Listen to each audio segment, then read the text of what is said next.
हरि ओम श्री गुरुभ्यो नमः। हरि ओम ब्रह्मानंदं परम सुखदं केवलं ज्ञानमूर्तिं द्वन्द्वातीतं गगनसदृशं तत्त्वमस्यादिलक्ष्यम् एकं नित्यं विमलमचलं सर्वधी साक्षिभूतं भावातीतं त्रिगुणरहितं सद्गुरुं तं नमामि। नमो ब्रह्मादिभ्यो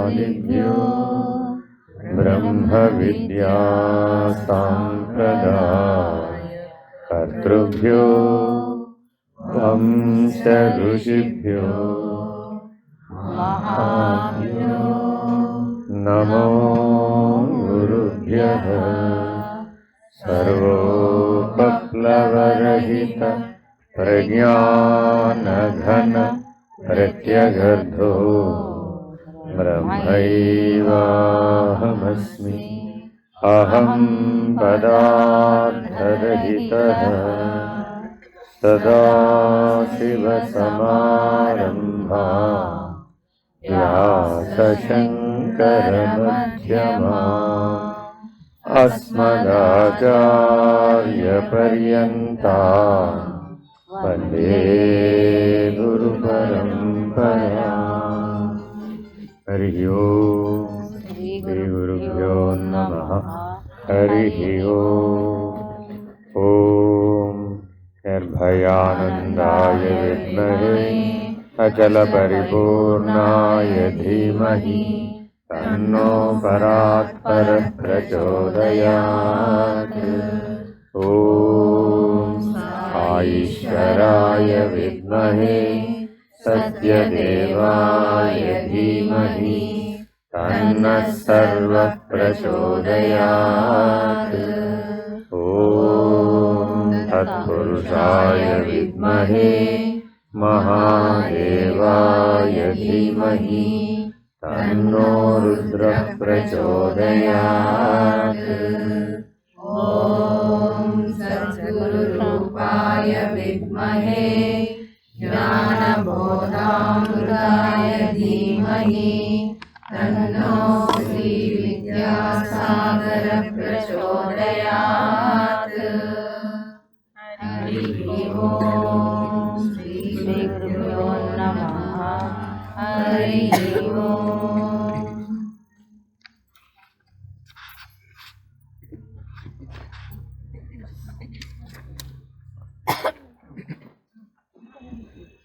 మొదటి అధ్యాయం ఉపాసన ప్రాధాన్య నిరూపణం. మొదటి అధ్యాయం ఉపాసన ప్రాధాన్య నిరూపణం.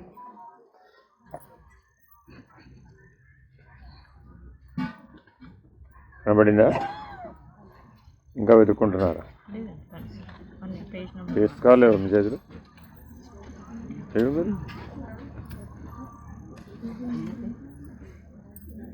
నేను ముక్కట పోయిందా?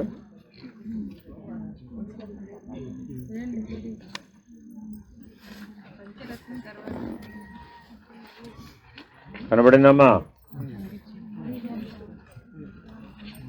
84 లక్షల జీవరాశులలో ఉపాసన చేయగలిగేది మానవుడు ఒక్కడే. అదే మానవుని యొక్క ప్రాధాన్యత. ఉపాసన అనే లక్షణం గనక నీ జీవితంలో లేకపోతే ఈశ్వరుడు మరల మానవ ఉపాధి ఇవ్వాలా వద్దా అని ఆలోచించేటటువంటి పరిస్థితి మృత్యుకాలంలో వస్తుంది. కాబట్టి మానవ జీవితంలో ఉపాసన అత్యంత ప్రధానమైనటువంటి. ఉపాసన కనుక చేయకపోతే ఈశ్వరానుగ్రహానికి మనం పాత్రలమయ్యే అవకాశం లేదు అని చెప్తుంది ఈ ప్రకరణం. కాబట్టి తప్పక మానవులందరూ ఏదో ఒక ఉపాసన చేయాలి. అది ఎలా చేయాలి, దాని ప్రాధాన్యత ఏమిటి, ఏం చేస్తే అది ఉపాసన అవుతుంది అనేవి ఈ అధ్యాయంలో వివరించే ప్రయత్నం చేస్తున్నారు. మామూలుగా భగవద్గీతలో మొదటి అధ్యాయం ఏమిటి? అర్జున విషాద యోగం. అక్కడ అర్హత ఏమిటి? విషాద యోగమే. ఒట్టి విషాదం కాదు, అది విషాద యోగం. అర్థమైందండి? కాబట్టి అది కూడా అర్హతను నిర్ణయించే అధ్యాయమే. రమణ గీత కూడా ఎవరికి పనికొస్తుందయ్యా అంటే ఉపాసకులకు పనికొస్తుంది. ఉపాసకులు కాని వారికి కానికి రాదు. భగవద్గీత ఎవరికి పనికొస్తుంది? విషాద యోగం అనే పరిణామం వచ్చిన వాడికి పనికొస్తుంది. అర్థమైందండి? మొదటి అధ్యాయం అనేది ఎప్పుడూ కూడా అర్హత నిరూపణ. ఆ గ్రంథరాజం మీకు పనికొస్తుందా పనికిరాదా అని చెప్పేటటువంటిదే మొదటి అధ్యాయం. మహర్షిం రమణం నత్వా కార్తికేయం నరాకృతిం మతం తస్య ప్రసన్నేన గ్రంథేనోపనిబధ్యతే ఈశపుత్రశకే రామ భూమినందధరామితే ఏకోనత్రింశత్ దివసే ద్వాదశే మాసి శీతలే ఉపవిష్టేషు సర్వేషు శిష్యేషు నియతాత్మసు భగవంతం ఋషిం సోహం అపృచ్ఛం నిర్ణయాప్తయే. ఇక్కడ దాకా ఉపక్రమణ అంటే ఏదైనా ప్రారంభించే ముందు ఎట్లా ప్రారంభిస్తాం? ఒక ఉపక్రమణతో ప్రారంభిస్తాం. ఈ మొదటి 3 శ్లోకాలను ఏమంటారండి? ఉపక్రమణ. ఒక పెద్ద విషయాన్ని, ఒక గొప్ప విషయాన్ని, ఒక ఉన్నతమైనటువంటి అంశాన్ని ప్రస్తావించేటప్పుడు దేంతో ప్రస్తావిస్తాం? ఉపక్రమణ. అంటే అర్థం ఏమిటి? ఇది ఫలానా మహానుభావుడు చెప్పాడు. కాలడి శంకరుడా కైలాస శంకరుడా అనేది ఉపక్రమణ. అర్థమైందండి? ఏదో నిర్వాణ షట్కం ఎవరు చెప్పారు? కాలడి శంకరుడు చెప్పినట్టు కనపడుతోంది, కానీ నిజంగా చెప్పింది కైలాస శంకరుడు. ఎందుకని? ఏ వయసులో చెప్పాడు ఆయన నిర్వాణ షట్కం? వాళ్ళ గురువు గారి దగ్గరికి వెళ్ళాడు. ఏమడిగాడు ఆయన? ఎవరు నాయనా నువ్వు అని అడిగాడు. ఏం చెప్పాడు ఆయన? చిదానంద రూప శివోహం శివోహం. ఏ వయసులో చెప్పాడు? 8 ఏళ్లకి. మరి ఇప్పుడు 8 ఏళ్ల బాలుడు నేను చిదానంద రూపుడైన శివుడనే అన్నప్పుడు ఆయన కాలడి శంకరుడా కైలాస శంకరుడా? కైలాస శంకరుడే. కాబట్టి ఆ నిర్వాణ షట్కం లాంటి విశేషమైనటువంటి ఆధ్యాత్మిక స్తోత్రాలు చెప్పేటప్పుడు ఉపక్రమణ ఎలా ప్రారంభిస్తాం? అయినా ఇదేదో కాలడిల్లో పుట్టినటువంటి అబ్బాయి చెప్పాడని అనుకోమాక. అది స్థూలార్థం, అది లక్ష్యార్థం కాదు. కాబట్టి కైలాస శంకరుడే కాలడి శంకరుడై వచ్చి లోకమును ఉద్ధరించ అద్వైత మత ప్రతిష్టాపనాచార్య వారి పేరు అది. మరి త్రిమతాచార్యులలో మొట్టమొదటి వచ్చిన వారెవరు? శంకరులే. మొట్టమొదటి అద్వైతమే ప్రతిష్ఠించబడింది. అది అర్థం చేసుకోవడానికి తర్వాత మిగిలిన 2 వచ్చినాయి. అర్థమైందండి? అలాగే ఈ ఉపక్రమణ ఇక్కడ చూడండి. ఎవరయ్యా భగవాన్ రమణులు? సాక్షాత్తు కుమార గురువే, కార్తికేయుడే. శక్త్యాయుధం ధరించినటువంటి కార్తికేయుడు. పళని వెళ్ళారు ఎవడన్నా? సుబ్రహ్మణ్య స్వామికి చేతిలో ఏముంటుందండి? దండాయుధపాణి, శక్త్యాయుధపాణి అని 2 విగ్రహాలు ఉంటాయి. దండాయుధపాణి ఎవరు? దండాయుధపాణి ఎవరు? భైరవుడు. దండాయుధపాణి ఎవరు? భైరవుడు.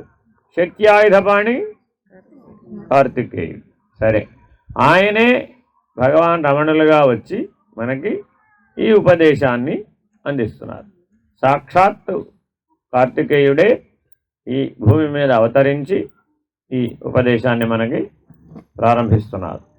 సరే, సాధారణంగా ఎవరైనా ఏదైనా అడిగితేనే కదా ఎవరైనా అని చెప్పేది, అంతేనా కదా? మనం చెప్పాలంటే మహానుభావులు వాళ్ళంతటా వాళ్ళకేం చెప్పాలని అనిపించదు. ఎందుకని? వాళ్ళకేం పని లేదు కాబట్టి. గమ్యం చేరిన వాడికి ఏమైనా చెప్పాలని ఏమి అనిపించదండి. ఎవరైనా ఏమైనా అడిగితే లేదు ఎవరినైనా చూస్తే ఏమైనా చెప్పాలనిపిస్తే కదలిక వస్తే ఏమైనా చెప్పగలుగుతాడు. ఏ కదలిక లేకపోతే నిశ్చేష్టుడై చూస్తూ ఉంటాడు, అంతే. దానికి ఉదాహరణ చెప్తారు. భగవాన్ రమణుల ముందు సంగీత కార్యక్రమాలు జరుగుతూ ఉండేవి. మరి ఏం చేయాలి అప్పుడు? బాగా పాడారనో బాగా పాడలేదనో ఏదో ఒకటి చెప్పాలా వద్దా? ఇప్పుడు పాపం కష్టపడి కచేరీ చేస్తారండి. ఎవరి కోసం? రమణుల కోసమేగా. వినేది భగవాన్ రమణులే ఎదురుకుండానే కదా. వారేమి కనీసం తల ఊచేవారు కాదు, మనలాగా తాళం వేసేవారు కాదు, ఊగిపోయేవారు అంతగడ్డే కాదు. ఓ రక నిశ్చేష్టులై చూస్తూ ఉండేవారు, శూన్యంలోకి చూస్తూ ఉండేవారు. పక్కన ఉన్న వాళ్ళందరూ వాళ్ళకి సన్మానం చేసి పంపించేసి, స్వామి కనీసం తలైనా ఊపచ్చ కదా. ఏమడిగారు? తలైనా ఊపచ్చ కదా, అంగీకార సూచకంగా. బాగా పాడారనో పాడలేదనో తలన్నా ఊపచ్చ కదా. ఆహా, వారు పాడిదిరా, నాకు తెలియదే అన్నారు. అదేమిటి స్వామి, మీ ఎదురుకున్నానే కదా 2 గంటల నుంచి పాడారు వాళ్ళంటే. ఏమో, నాకంతా నిశ్శబ్దమే. సంగీతం అంటే ఏమిటి? నిశ్శబ్దాన్ని క్రమబద్ధంగా భంగం చేయడం. ఊరికే భంగం చేయడం కాదు, అది క్రమబద్ధంగా భంగం చేయడం. అర్థమైందండి? అప్పుడు బాగా పాడినట్టు అనిపిస్తున్నాడు. సక్రమంగా అది క్రమబద్ధంగా భంగం చేయకపోతే అంతా ఖాళీ చేయాల్సిందే మనం అప్పుడు. అది కాబట్టి నిశ్శబ్దం మీద మాత్రమే దృష్టి పెట్టగలిగిన వాడెవడో వాడు జ్ఞాని అని చెప్పకనే చెప్పారనమాట ఒక్క మాటలో. ఏమో, అంతా నాకు నిశ్శబ్దమే. మనం ఎలా ఉన్నామండి? మనం ఎలా ఉన్నాం? శబ్దం తప్ప నిశ్శబ్దం లేదు మన దగ్గర. మనం ఈ చివరు ఉన్నాం, వారు ఆ చివరు ఉన్నారు. కాబట్టి రమణ గీతను అర్థం చేసుకోవాలి అంటే నిశ్శబ్దాన్ని మాత్రమే గుర్తించేటటువంటి భగవాన్ రమణులు బోధించినటువంటిది. ఆ దృష్టితో అర్థం చేసుకోవాలి.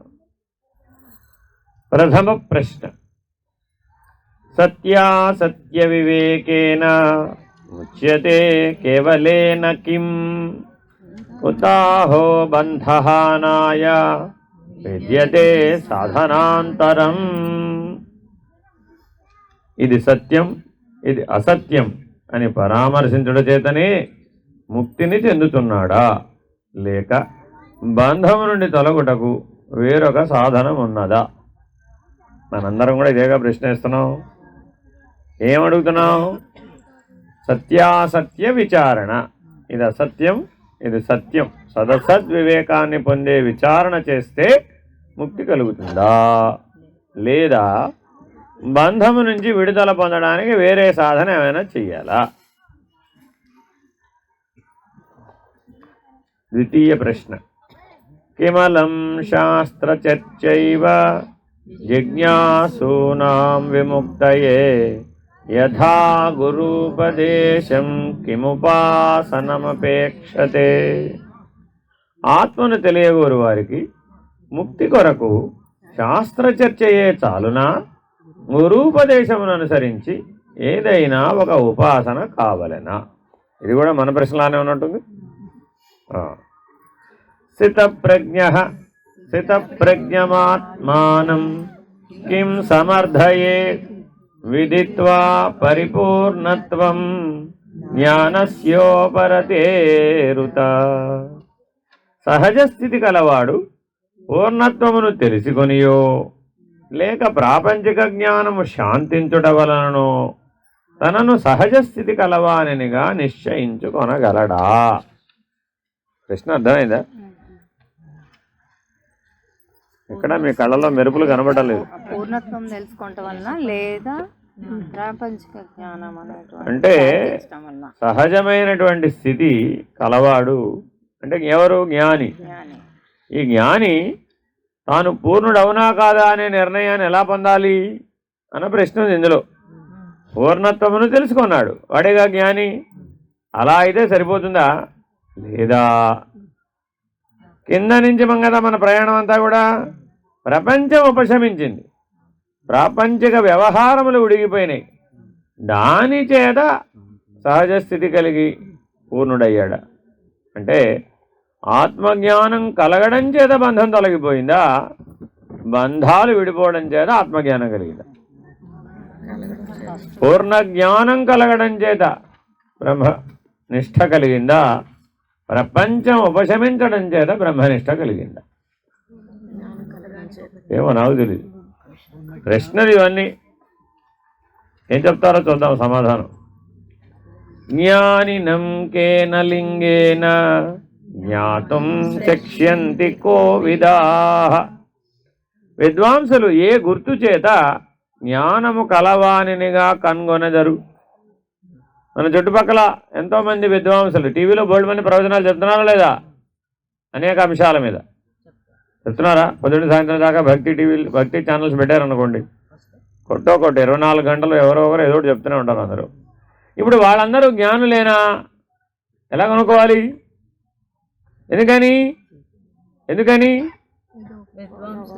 ఎందుకని తద్విద్ధి ప్రణిపాతేన పరిప్రశ్నేన సేవయ. ఎవరిని జ్ఞానినస్తత్వదర్శన. అందరూ జ్ఞానులేరా బాబు అంటే లాభం లేదట. కుమ్మరివాడు కొండలు చేయడం వచ్చారాదా ఆయనకి? కొండలు చేయడం నువ్వు నేర్చుకోవాలనుకున్నావు, కమ్మరివాడి దగ్గరికి వెళ్ళాలా కుమ్మరివాడి దగ్గరికి వెళ్ళాలా? కమ్మరివాడి దగ్గరికి వెళ్ళి కొండలు చేయడం నేర్పడం అంటే నాకు రాదంటాడు, అంతేనా కదా? పోనీ కుమ్మరివాడి దగ్గరికి వెళ్ళి కత్తులు చేయడం నేర్పడం అంటే వాడికి రాదు. కాబట్టి ఏ జ్ఞానం ఉన్నవాడి దగ్గర నువ్వు గురువుగా వెళ్ళాలి అని నువ్వు నిర్ణయించుకోవాలా, గురువుగా నిర్ణయిస్తారా? నువ్వే నిర్ణయించుకోవాలి. కానీ అసలు ఎలా గుర్తించాలి? గుర్తిస్తే కదా వాడు జ్ఞాని అనేటటువంటి నువ్వు గుర్తిస్తే అప్పుడు వాడిని మనం ఆశ్రయించవచ్చు. ఎలా ఆశ్రయించాలి? పరిప్రశ్నేన సేవయ. ఈ ప్రశ్నలన్నింటికీ పరిప్రశ్న అని పేరు. అర్థమైందండి? చాలా ప్రశ్నలు ఉన్నట్టు కనబడ్డా కూడా ప్రశ్నలన్నింటికీ లక్ష్యం మాత్రం ఒకటే. మన వాళ్ళందరికీ పరిప్రశ్న అని ఏదో గ్రూప్ పెడితే నాకు ఒక 2-3 వేల ప్రశ్నలు వేశారు. సరే ఏమైనా ఇందులో పనికి వస్తాయా అని చూస్తే అందులో పెద్దగా నేను ఆన్సర్ చేయదగ్గ ఏం కనబడలేదు కాబట్టి నేనేం ఆన్సర్ చేయలేదు. సరే ఇందులో ఉన్నవి చూడండి. ఈ రమణ గీత కనుక మీరు చదివితే పరిప్రశ్న పెద్దగా అవసరం లేదు. పంచమ ప్రశ్న, 5వ ప్రశ్న. జ్ఞానాయైవ సమాధిక్యం కామాయాప్యుత కల్పతే. యోగము జ్ఞానమాత్ర సాధనమా లేక కోరికకు కూడా సాధనమగునా? అంటే ఎవరు అనుష్ఠించినా ఏదో ఒక యోగం అవుతుంది. అది కర్మయోగమో, భక్తి యోగమో, జ్ఞానయోగమో, హఠయోగమో, రాజయోగమో, లయయోగమో, ఇంకా ఇలా అనేక యోగాలు ఉన్నాయి. మంత్రయోగమో, అర్థమైందండి? అనేక సిద్ధులు కూడా ఉన్నాయి, అవి కూడా యోగాల కిందకే వస్తాయి. ఇవన్నీ జ్ఞానమాత్ర సాధనమేనా? అంటే ఏ యోగం నేర్చుకున్నా జ్ఞానమే వస్తుందంటారా? లేకపోతే అవి ప్రాపంచికమైనటువంటి కోరికలకు ఉపయోగపడతాయా? ఉదాహరణ చెప్తాను. వేమనార్యుడు ఒక ఆయనతోటి ఒక స్నేహితుడితోటి కలిసి ఉన్నాడు. ఆయన దేనికోసం ప్రయత్నిస్తున్నాడు? రససిద్ధి కొరకు ప్రయత్నిస్తున్నాడు. ఆ యోగం పేరు ఏమిటండి? రససిద్ధి. అంటే అర్థం ఏమిటి?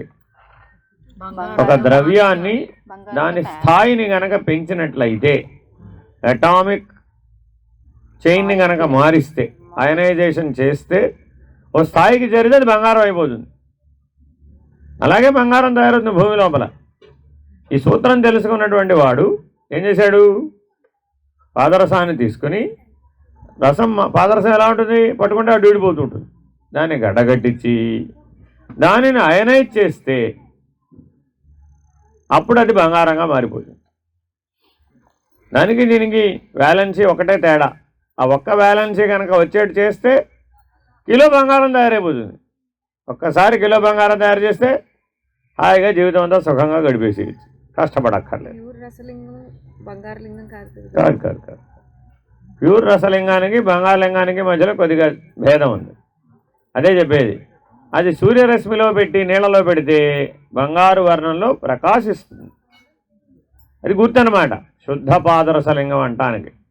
కానీ వాస్తవానికి అది శుద్ధ పాదరసం అని అంటాం, కానీ 90%, 10% ఈ మూలికలు కలపందే పాదరసం గడగట్టదు. కాబట్టి సిద్ధ సాంప్రదాయంలో రసాన్ని గడ్డగట్టించని వాడు సిద్ధుడు కాదు. మొదటి ప్రయోగం సిద్ధ సాంప్రదాయంలో రససిద్ధి. అలా ప్రయత్నం చేశాడు ఎవరు? వేమన పక్కన ఉన్నటువంటి వారి స్నేహితుడు. ఎవరండి ఆయన? అభిరాముడు. విశ్వద అభిరామ. ఆ విశ్వదానేమో ఆయన జ్ఞానం వైపు తిప్పింది. ఈ అభిరాముడేమో గురువు దగ్గరికి వెళ్ళడానికి దారి చూపాడు. ఆ గురువు గారు శరీర త్యాగం చేసే ముందు ఒక ముహూర్తం పెట్టి ఈ అభిరాముడిని రమ్మన్నాడు. బాబు, నేను నా జీవితంలో చేసిన సాధన బలం అంతా నీకు ధారపోసేస్తాను, నువ్వు ఈ జన్మతో తరించేస్తావు, ముక్తుడు అయిపోతావు, మోక్షం పొందేయవచ్చు అని ఒక ముహూర్తం పెట్టి ఆ ముహూర్తానికి రమ్మన్నాడు ఆయన. ఈ అభిరాముడి దృష్టి దేని మీద ఉంది? సిద్ధ సాంప్రదాయంలో రససిద్ధి మీద ఉంది. ఎన్నెన్నో ప్రయోగాలు చేస్తూ ఉంటాడు. ఆ గొడవలో పడిపోయాడు. ఆ గొడవలో పడిపోయి ఈ ముహూర్తం విషయం పోయింది. ఆ సమయానికి ఎవరు వెళ్ళారు? ఈ వేమన గారు వెళ్ళారు. గురువుగారు కళ్ళు తెరిచారు. చూస్తే ఆ అభిరాముడు అక్కడ లేడు, ఎదురుకుండా ఈయన ఉన్నాడు. ఏమనుకున్నాడు? ఈశ్వరుడు ఎవరు పంపితే వాడే ఇచ్చేసాడంతే. ఆ దెబ్బతో భోగి కాస్త ఎటువంటి యోగి అయ్యాడు? రాజయోగి, యోగీశ్వరుడు అయిపోయాడు అంతే. ఎంతసేపట్లో తెలుసా మీకు ఇది? ఈ పరిణామం జరిగింది ముహూర్త కాలంలో జరిగింది అంతే. అంటే బ్రహ్మనిష్ఠుడై జీవన్ముక్తుడై జన్మరాహిత్యం పొందాడు ముహూర్త కాలంలో. అప్పటి వరకు ఆయన జీవితం వెనక్కి తిప్పి చూస్తే అంతా భోగ జీవితమే. పైగా వట్టి భోగ జీవితం కాదు, విపరీత భోగ జీవితం. మరి ఇది సాధ్యమేనా? సాధ్యమేగా. కలియుగంలో వాడే, ఏ యుగంలో కృతయుగంలో వాడు కాదు. వేమనార్యుడు ఇప్పుడు వాడే. మరి అంతటితో భగవాన్ రమణుల వలె వారు కూడా కౌపీనాన్ని ధరించాడు, ఛేదించేశాడు అంతే.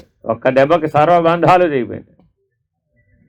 కాబట్టి జ్ఞాన ఖడ్గం అనే ఖడ్గాన్ని ఉపయోగిస్తే సర్వబంధాలు కూడా ముహూర్త కాలంలో మొత్తం విడిచిపెట్టేస్తాయి. అవి మిమ్మల్ని విడిచిపెట్టేస్తాయి. కాబట్టి జ్ఞాన మార్గం అంటే ఏమిటంటే అవి మిమ్మల్ని విడిచిపెట్టేటట్టుగా జీవించడం.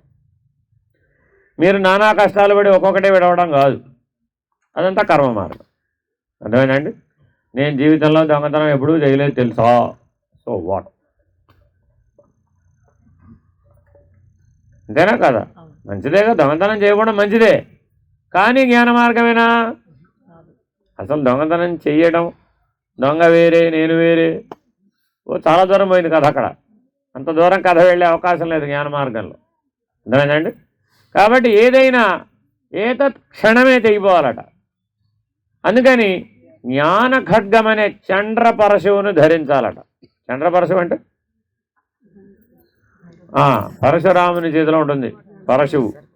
అది ఎటువంటిదయ్యా అంటే అనేక జన్మార్జితమైనటువంటి సంచిత కర్మ విశేష రాశిని ఎప్పటి నుంచో ఉందట ఆ వటవృక్షం. ఎప్పటి నుంచో ఉంది. ఎప్పటి నుంచో ఉంటే మరి సామాన్యంగానే ఉంటుందంటారా? ఒక్క వేటుగా ఆ వటవృక్ష మూలఛేదం అయిపోతుందంటే అటువంటిది జ్ఞాన ఖడ్గం. కాబట్టి ఏమండి ఎంతకాలం ప్రయత్నించాలండి? అసలు ఆ ప్రశ్నకి తావేలేదు. కానీ సంసిద్ధమై ఉండాలి అలాంటి జీవితానికి. సరే, 6వ ప్రశ్న. కామేన యోగమభ్యస్య స్థితప్రజ్ఞో భవేద్యది సకామో ముష్య సాఫల్య అధిగచ్చతి వానవ. కోరిక నిమిత్తమై యోగం అభ్యసించి వృత్తిరోధ మాహాత్మ్యముచే మధ్యకాలమునందు పూర్ణజ్ఞాన సిద్ధి తటస్థించిన ఎడల అతనికి పిమ్మట మొదటి కోరిక ఫలించునా. ధ్రువుడు నారాయణ యొక్క సందర్శనం కోసం తపస్సు చేశాడు. ఆయన మొదటి కోరిక ఏమిటి? తండ్రి తొడ మీద స్థానం కావాలి. అంతే. చిన్నపిల్లవాడు కదా, ఏదో వాళ్ళ నాన్న దగ్గరికి వెళ్తే వాళ్ళ పిన్ని గారు గెంటేసింది. పిల్లవాడి మనసుకి గాయమైంది. గాయమై తల్లి దగ్గరికి వెళ్ళి అడిగాడు, ఇట్లా చేసింది అని. సరేలే, ఎవరికి ఏ బాధ కలిగినా ఎవరికి చెప్పుకోవాలి? ఈశ్వరుడికి, నారాయణుడికి చెప్పుకుంటారు. నువ్వు కూడా వెళ్ళి నారాయణుడు వేడుకోబో అంది ఆవిడ. మనమైతే ఏం చెప్పుకుంటా ఉంటారు?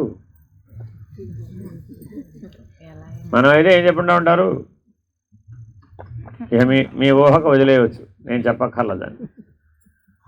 తల్లి అంటే సరి అయినటువంటి మార్గదర్శనం చేసే గురువు. అక్కడ జరిగిన విషయం ఎంత? చాలా చిన్నది. మన జీవితంలో కూడా చాలా చిన్న సంఘటనలు జరుగుతుంటాయండి. కానీ ఎటువంటి నిర్దేశం ఇవ్వాలట? నారాయణుని దర్శించిన ఆయన నారాయణుడు వేడుకోబో అంది. ఇంకేముంది? తల్లి చెప్పేటప్పటికి అలాగే వెళ్ళిపోయాడు అంతే. కట్టు బట్టలతో వెళ్ళిపోతున్నాడు అంతే. నారాయణ నారాయణ నారాయణ నారాయణ అంటూ వెళ్ళిపోతున్నాడు అంతే. ఆయనకేం ఉపదేశం లేదు. 8 ఏళ్ల ధ్రువుడికి ఉపదేశం ఉందా? ఏం లేదు. మరి ఏ ఉపదేశం లేకుండా భగవంతుడిని ఎలా చూద్దాం అనుకున్నాడు? నారాయణ ఎలా ఉంటాడో తెలియదు, ఏ శాస్త్రం చదవలేదు, వైకుంఠం ఎక్కడుందో తెలియదు, ఎలా వెళ్ళాలో తెలియదు, ఏం చెయ్యాలో తెలియదు, ఏ సాధనా రహస్యాలు కూడా తెలియదు ఆ పిల్లవాడికి. కానీ అకుంఠిత దీక్ష ఏముండాలండి? అకుంఠిత అంటే కుంటు పడనటువంటి, అర్థమైందండి? ఎటువంటి ఆటంకాలు ఎదురైనా సరే విరమించనటువంటి దీక్ష. అకుంఠిత దీక్ష చేత ధ్రువుడు నారాయణ దర్శనాన్ని పొందాడు. ఎవరి సహాయంతో? నారద మహర్షి సహాయంతో. మీలో అకుంఠిత దీక్ష కనుక ఉంటే బ్రహ్మర్షి అయినటువంటి నారదుడు మీకు దర్శనమిస్తాడు అని రామకృష్ణ పరమహంస గారు వారి శిష్యులకు చెప్పారు. మీ జీవితంలో, ఈ జీవితంలో నేను మోక్షం పొందుతానా, ముక్తిని పొందుతానా అని మీకు ఎవరికైనా ప్రశ్న ఉందనుకోండి, గ్యారంటీగా పొందుతారు. ఎప్పుడు? అకుంఠిత దీక్ష ఉండి ప్రయత్నం చేస్తే మీకు బ్రహ్మర్షి అయినటువంటి నారద మహర్షి యొక్క దర్శనం కలుగుతుంది. ఏనాడైతే మీకు నారద మహర్షి యొక్క దర్శనం కలుగుతుందో ఆ జన్మలో మీరు తప్పక తరిస్తారు, సందేహం లేదు. త్యాగరాజు గారికి ఎవరిచ్చారు? నారద మహర్షి. నారద మహర్షి యొక్క సందర్శనం తర్వాతే రామదర్శనం. అన్నమయ్య గారికి ఎవరిచ్చారు? నారద మహర్షి. కాబట్టి ఎంతటి వారికైనా సరే నారద మహర్షి యొక్క దర్శనం చేత బ్రహ్మజ్ఞానం కలుగుతుంది. ఆ జన్మలో తప్పక ధరిస్తారు. కాబట్టి దానికి ఉండవలసినటువంటి అర్హత ఏమిటి? అకుంఠిత దీక్ష. సరే, నారద మహర్షి దర్శనం అంటే అది అంటే ఏవం మమ గురు ప్రశ్న నా కర్ణ్య కరుణానిధి అబ్రవీత్ సంశయచ్ఛేది రమణో భగవాన్ ఋషి. అంతర్ముఖంలో దర్శనం వస్తుందండి, బహిర్ముఖంలో రాదు. వస్తే పోదు. బాగా గుర్తుపెట్టుకోండి. దర్శనం అనేది ఎటువంటిదై ఉండాలి? అంతర్ముఖంలో దర్శనం రావాలి. ఆ దర్శనం వస్తే పోదు. అవే దర్శనాలు. అంతేగాని అదేదో కాసేపు సినిమా తెర మీద సినిమా హీరో కనబడేట్టుగా కాసేపు కనబడిపోవడం అనేది కుదరదు. అవన్నీ మనోకల్పనలు అన్నమాట. అందుకని మీకు ఏదైనా సరే నిలిచి ఉందనుకోండి, అది దర్శనం. ఒకటి గుర్తుపెట్టుకోండి, మహర్షులు మహాత్ముల యొక్క దర్శనం ఏది వృధా పోదు. నీ ప్రయత్నం ఉన్నా లేకపోయినా నువ్వు గ్యారంటీగా మారిపోతావు. నువ్వు ప్రయత్నం చేయక్కర్లా. మహానుభావుడి దర్శనం గనక నిజంగా సరైన సమయంలో సరైన స్థితిలో గనక కలిగితే మార్పు అనివార్యం. మార్పు రాకుండా ఏ శక్తి ఆపలేదు, ఖచ్చితంగా మారిపోతాడు. నారద మహర్షి ఎంతటి మహానుభావుడు అంటే గర్భస్థ శిశువుకు ఉపదేశం ఇవ్వగలిగినటువంటి బ్రహ్మర్షి. మీరు ఎప్పుడైనా, మీరు అందరూ తల్లులేగా, మీ కడుపులో ఉన్నటువంటి శిశువుకి మీరు ఏమైనా చెప్పారా? ఎప్పుడన్నా పుట్టిన తర్వాత చెప్పారా? అంత కడుపులో ఉన్నప్పుడు ఉపదేశం ఇవ్వగలిగే సామర్థ్యం, వాటి జీవనాన్ని మార్చగలిగే సామర్థ్యం లోక కళ్యాణం కొరకు జీవించగలిగే సామర్థ్యం, అలా చేయగలిగే శక్తి ఆయనకుంది. కాబట్టి ఆయన బ్రహ్మర్షి. సినిమాల్లో చూసిన నారద మహర్షి ఇంతే అనుకునేరు, అదంతా ఊరికే భ్రాంతి. అర్థమైందండి? కాబట్టి ఆ నిద్రపోతూ చేసే దర్శనం నిద్రలోనే కరిగిపోతుంది. దయా సముద్రుడును, సంశయముల పోగొట్టువాడును, భగవంతుడును, గురువునగు రమణ మహర్షి ఈ విధముగా నేను అడిగిన ప్రశ్నలను విని బదులు చెప్పాను. 9 ప్రశ్నల తర్వాత ఆన్సర్లు మొదలుపెట్టారు. ఈ 9 ప్రశ్నలు ఒకే సూత్రం మీద ఉన్నాయి. మీరు కావాలంటే గమనించుకుంటే దేని మీద ఉన్నాయి? అన్నీ జ్ఞానం చుడుగా తిరుగుతున్నాయి. ఏమన్నా అడుగు, లక్ష్యం ఏమిటి? జ్ఞానం, అంతే. సరే, ఒక్కొక్క ఆన్సర్ చూద్దాం. మోచయేత్ సకలాన్ బంధా ఆత్మనిష్ఠైవ కేవలం సత్యాసత్య వివేకంతు రాహుర్వైరాగ్య సాధనం.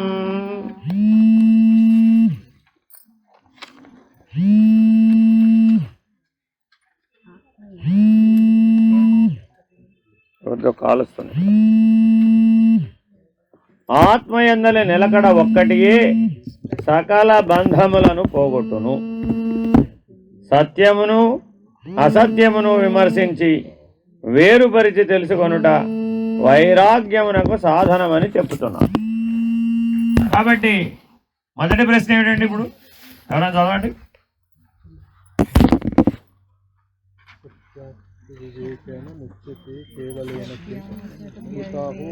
సత్య వివేకేన ముచ్యతే కేవలేన ఉతాహో బంధహానాయ విద్యతే సాధనాంతరం. కింద మనకు అర్థమయ్యే భాషలో ఇచ్చారు. ఇది సత్యం, ఇది సత్యమని, ఇది అసత్యమని విచారణ చేసినంత మాత్రమున ముక్తి కలుగునా, ఇంకేదైనా సాధన చేయవలయునా? అది కదా ప్రశ్న. ఆన్సర్ ఏం చెప్పారు? ఆత్మయందలి నిలకడ ఒక్కటియే సకల బంధములను పోగొట్టును. కైవల్య ఆశ్రమంలో మన దగ్గరకు వచ్చిన వారందరికీ స్వామి నిర్భయానందులు కానీ మేము కానీ చెప్పే మొట్టమొదటి సూచన ఏమిటి? నాయన ఆత్మభావంలో ఉండు. That's all. నువ్వెవరండి? నేను జయలక్ష్మి, నేను విజయలక్ష్మి, నేను ధనలక్ష్మి, నేను అష్టలక్ష్ముల పేర్లన్నీ చదివావు. ఏం చెప్పాము? నువ్వు ఏ లక్ష్మి అయినా సరే ఆత్మభావంలో ఉండు. ఎవరికి చెప్పినా ఒకటే మాట. ఆత్మభావంలో ఉండమనగానే మీరేం చెప్తారు సమాధానం? ఏం చెప్తారు సమాధానం? ఉండలేకపోతున్నాను. వీళ్ళకి 8 ఏళ్ళ నుంచి తెలుసు అదే విషయం, వీళ్ళిద్దరు పిల్లలకి. అర్థమేనండి? మరి ఎందుకు ఉండలేకపోతున్నావు? వైరాగ్యం అనే సాధనం లేకపోబట్టి. కాబట్టి జ్ఞానం కావాలి అంటే జ్ఞానానికి తగినటువంటి ఉపకరించేటటువంటి సహకరించేటటువంటి సాధనములు మన దగ్గర ఉండాలా అక్కర్లేదా? ఉండాలి కదా. దానికి ఉదాహరణ చెప్తాం. ఎలాగంటే, ఏదో మీకు మలేరియా వచ్చిందండి, ఎలా చెప్పాలి మలేరియా వచ్చిందని? బ్లడ్ టెస్ట్ చేయాలి కదా. మీకు ఇచ్చేసారనుకోండి బ్లడ్ శాంపుల్ తీసి, మీరు చెప్పగలుగుతారా? మీ బ్లడ్డే కదా.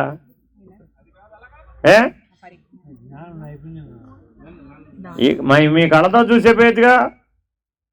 మీరు ఏదైనా చూసింది కళ్ళతో చూసింది సత్యమని నమ్ముతున్నారా లేదా? నమ్ముతున్నారా?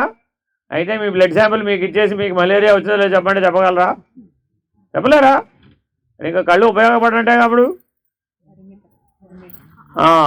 ఇంద్రియాలు ఎంతసేపు కూడా పరిమితమైన వ్యవహార జ్ఞానమే, కానీ లోతైనటువంటి స్థితికి అవి విమర్శించలేవు, విచారించలేవు. దాన్ని బట్టికెళ్ళి మైక్రోస్కోప్ని పెట్టాం, అప్పుడేమైంది? అబ్బా, నీకు ఇచ్చేసాం మైక్రోస్కోప్, స్లాబ్ కూడా ఇచ్చేసాం, మీ దగ్గర తీసుకున్న బ్లడ్ శాంపుల్ ఇచ్చేసాం, మైక్రోస్కోప్ కూడా ఇచ్చేసాం, కాస్త చూసి చెప్పమ్మా అన్నాం. జ్ఞానం లేదుగా దానికి సంబంధించిన. ఇంద్రియాలు ఉన్నంత మాత్రం లాభంలే, నడిపించే జ్ఞానం కావాలి. ఆ జ్ఞానం మన దగ్గర లేకపోతే ఏం లాభం లేదు. సరే జ్ఞానం కూడా ఉందండి, పోలరైజ్ చేయలేదు.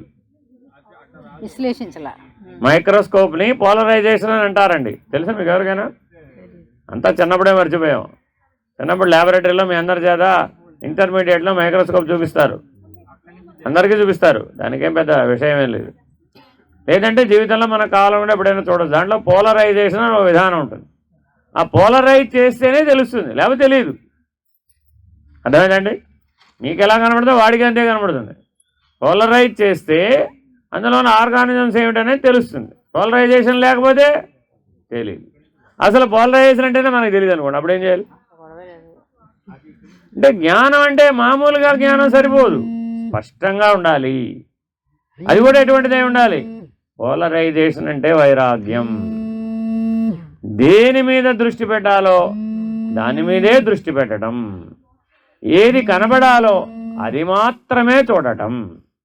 అక్కడ చాలా ఉంటాయి, రెడ్ బ్లడ్ సెల్స్ ఉంటాయి, వైట్ బ్లడ్ సెల్స్ ఉంటాయి, ఇంకా చాలా చాలా చాలా చాలా ఉంటాయి ఆ బ్లడ్ స్మియర్లో. నువ్వు దేనికోసం వెతుకుతున్నావు అది మాత్రమే చూడాలి. అసలు అది ఎట్టా ఉంటుందో నీకు తెలియదు, ముందు అది ఎట్టా ఉంటుందో నీకు తెలియదు. అసలు మలేరియా ఎందువల్ల వచ్చిందో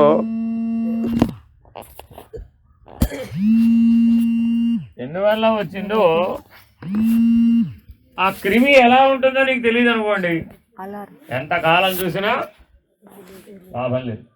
అలాగే ఈశ్వరుడు ఎలా ఉంటాడో, ఆత్మ ఎలా ఉంటుందో, సత్యం ఎలా ఉంటుందో నీకు అవగాహన కనుక లేకపోయినట్లయితే ఎంత వైరాగ్యమన్నా వీలు కాదు. అవగాహన ఉండాలి, వైరాగ్యం కూడా ఉండాలి, రెండు ఉంటేనే వీలవుతుంది. కానీ ఈ రెండిట్లో ఏది ఇంపార్టెంట్? ఆత్మనిష్ఠే ఇంపార్టెంట్. ఆత్మనిష్ట వలన సకల బంధములు తొలగిపోతాయి. ఈ ఒక్క పని చేస్తే చాలు, ఇంకేం చేయక్కర్ల. అదే జపం, అదే ధ్యానం, అదే సమాధి, అదే సాక్షాత్కారం, అదే ముక్తి, అదే మోక్షం. ఆ ఒక్క పని చేస్తే చాలు. ఎప్పుడు చేయాలి? ఎప్పుడు చేయాలి? ఎప్పుడు చేయాలి? ఎప్పుడు చేయాలి? ఎప్పుడు చేయాలి? ఎప్పుడు ఎల్లప్పుడు ఎప్పుడు చేయాలి? ఎప్పుడు చేయాలి? ఎప్పుడు చేయాలి? ఎప్పుడు చేయాలి? హోల్సేల్గా ఫెయిల్ అయ్యారు. ఆత్మనిష్ట అంటే ఉండడమే మరి, చేయడం ఉండదు. అక్కడ చేయాలి చేయాలి అన్నంతసేపు ఏమైంది? ఏదో ప్రత్యేకత. ఇంద్రియాల పరిధిలోకి వచ్చేసాం. చేయాలంటే ఎందులోకి రావాలి? ఇంద్రియాల పరిధిలోకి రావాలి. ఇంద్రియాల పరిధిలో తేలదు కాదు. ఇంద్రియాతీతమైన ఆత్మను ఇంద్రియాలతో నిర్ణయించడం వీలు కాదు. ఇంద్రియాతీతంగా ఉండడం వస్తేనే అది వీలవుతుంది, లేకపోతే వీలు కాదు. కాబట్టి ఉండగలిగిన వాడికే అది సాధ్యం. ఆత్మనిష్ఠుడైనటువంటి వాడికి ఏ బంధం లేదు. తర్వాత ఇంకో ఆన్సర్ చెప్తున్నారు. ఆగమ్మా, మొదటిది 11వ అక్కడ సదా తిష్టతి గంభీరో జ్ఞానీ కేవలమాత్మని నా సత్యం చింతయేద్విశ్వం నవాస్యస్య తదన్యతాం. జ్ఞాని ఆత్మయందే గంభీరుడై ఎల్లప్పుడూ నిలకడ చెంది ఉండును. ప్రపంచమును అసత్యమని తలచడు, ప్రపంచము తనకంటే వేరనియు తలచడు. అర్థమైందండి? సరైన జ్ఞానం ఎలా ఉంటాడండి? ప్రపంచం కూడా బ్రహ్మమే. ప్రపంచం వేరుగా లేదుగా. అసలు వేరుగా ఉందంటే బ్రహ్మసత్యమని జగన్మిథ్యని చెప్పవలసి వచ్చింది. ఉన్నది బ్రహ్మమేనంటే అసలు ప్రపంచానికి ఉనికి ఎక్కడ? కాబట్టి ఎవరు ఆత్మనిష్ఠుడయ్యా, ఉన్నదంతా బ్రహ్మమేననేటటువంటి చూపు కలిగిన వాడు, నిర్ణయం కలిగిన వాడు, అలా ఉండేవాడెవడో వాడే బ్రహ్మము, వాడే బ్రహ్మనిష్ఠుడు. వాడికి సకల బంధములు ఉన్నది బ్రహ్మమనంగానే అవే వదిలేసినాయి. ఉదాహరణ చెప్తా. మనకందరికీ నిష్కామకర్మ అవసరమా కాదా? ఏమిటి నిష్కామకర్మ అంటే? ఏమిటి నిష్కామకర్మ అంటే? కర్మఫల త్యాగం. ఏమిటి నిష్కామ కర్మ అంటే? ఏమిటి నిష్కామ కర్మ అంటే? ఏమైనా చేసామంటారా పుట్టిన దగ్గర ఇప్పటిదాకా అసలు నిష్కామ కర్మ? ఒక్క పనైనా చేసామంటారా నిష్కామ కర్మ? ఎవరైనా మిమ్మల్ని అడిగారు అనుకోండి నిష్కామ కర్మ అంటే ఏమిటి అని అడిగారు అనుకోండి, మీరు ఏదో చేశారంటున్నారు కదా, అనుభవం ఉన్నట్టేగా మీరు ఏమైనా చేస్తే. చేసిన వాళ్ళందరికీ నిష్కామ కర్మ అంటే అనుభవం ఉందా లేదా? మిమ్మల్ని అడిగారు నిష్కామ కర్మ అంటే ఏమిటి అని ఒక పిల్లవాడు మిమ్మల్ని అడిగారు, ఏం చేస్తారు? ఏం చేస్తారు? ఏం చేస్తారు? పెద్ద ఉపన్యాసం చెప్తావు కర్మయోగం గురించి, భగవద్గీతలో ఉన్న కర్మయోగం శ్లోకాలన్నీ చదివేసి. భగవాన్ రమణులను అడిగారు ఒకడు 16 ఏళ్ల పిల్లవాడు అడిగాడు, ఏమిటోనండి వీళ్ళందరూ నిష్కామ కర్మ అంటున్నారు, ఇదిగో ఈ పిల్లాడు కూడా అడిగాడు నన్ను, ఫలితం మీద ఆసక్తి లేకుండా పనిచేస్తే అసలు పని ఎట్లా అవుతుందండి, అది ప్రయత్నం ఎలా అవుతుంది, అది అసలు ఎలా సిద్ధిస్తుంది? ఒక పని చేయాలంటే ఆ పని వలన ఫలానా ఫలితం పొందుతామనేదే కదా నాకు మోటివేషన్, అంతేనా కదా? జ్వరానికి మందులు వేసుకోవాలండి, జ్వరం వచ్చింది మందులు వేసుకోవాలి, ప్రయత్నమేనా కాదా? ఏమిటి దాని వెనుకున్న మోటివేషన్? జ్వరం తగ్గించుకోవాలి, అంతేనా కదా? ఆ మోటివేషన్ లేకపోతే ఆ పని చేస్తాడా? ఏడు కదా. ఇంకోలా కూడా చేయొచ్చు కదా, as a duty or responsibility. పేషెంట్కి డ్యూటీ ఏముంది? పేషెంట్ అని కాదు, మనం అందరం పేషెంట్లేగా. భవరోగ వైద్యుడు ఎవరు? ఒకడే, ఈశ్వరుడు ఒకడే. మనం అందరం ఆయన దృష్టిలో పేషెంట్లే, అర్థమైందండి? కాబట్టి ఇప్పుడు మనం నిష్కామ కర్మ అంటే ఏమిటంటే మనం ఎలా చెప్తాం? భగవాన్ రమణులు ఎలా చెప్పారు? ఆయన విరూపాక్ష గుహ ఎక్కుతున్నారు, ఎక్కుతూ ఉండగా అడిగాడు ఈ ప్రశ్న. చూసి నవ్వుతారు, వారి మొదటి ఆన్సర్ ఏమిటి? నవ్వుతారు, అంతే. నవ్వు మళ్ళీ పైకి ఎక్కుతున్నారు. ఇప్పుడు ఈ పిల్లాడు ఏం చేయాలి? ఏం చేయాలి? ఆయన వెనకాల వెళ్ళాల్సిందే, ఇంకంతే. ఇంకేం చేయాలో తెలియలేదు పిల్లాడు కదా. మరి అడిగాను ఏం చెప్పలేదని పక్క వాళ్ళని అడిగాడు, చెప్పేదాకా వెళ్ళి ఆయన వెనకాల అన్నారు, అంతే. వెళ్ళాడు. సగం దూరం వెళ్ళేటప్పటికి ఒక చెట్టు కొమ్మ అక్కడ ఎండి పక్కకు పడిపోయింది. ఆ కొమ్మ తీసుకున్నారు, ఆ కొమ్మ పట్టుకుని పైదాకా వెళ్ళారు. ఒక మంచి కత్తి తీసుకుని చక్కగా దాన్ని చెక్కారు. ఒక గొర్రెల కాపరి కర్ర అవసరమా కాదా? ఆ ఉపయోగించుకోవడానికి అనువుగా దాన్ని బాగా తయారు చేశారు. ఏది? ఎర్రటి ఎండలో రాయి మీద కూర్చుని చెమటలు దగ్గారెట్టు పని చేశారు. అంతసేపు ఈ పిల్లాడు చూస్తూనే ఉన్నాడు. అంతా ఇది బాగా తయారైంది, ఈ పిల్లవాడికి బాగా నచ్చింది, ఆ కర్ర నాకు ఇస్తే బాగుండు అనుకున్నాడు. ఆ కర్ర మళ్ళా నవ్వారు, వెనక్కి తిరిగి చూసి ఆ కర్ర పట్టుకుని ముందుకు వెళ్ళారు. ఎదురుగుండా ఎవరో ఒక గొర్రెలు కాసుకునే పిల్లాడు వచ్చాడు, ఆ కర్ర వాడికి ఇచ్చేశారు, ముందుకు వెళ్ళిపోయాడు. ఇప్పుడు సమాధానం చెప్పినట్ట చెప్పనట్ట? చెప్పనట్ట? బాగా చెప్పినట్టు, చేసి చూపించినట్టు. కాబట్టి తల్లి, తండ్రి, గురువు, దైవం ఎలా ఆచరించాలి? చేసి చూపించాలి. అప్పుడు మాత్రమే అది సత్యం.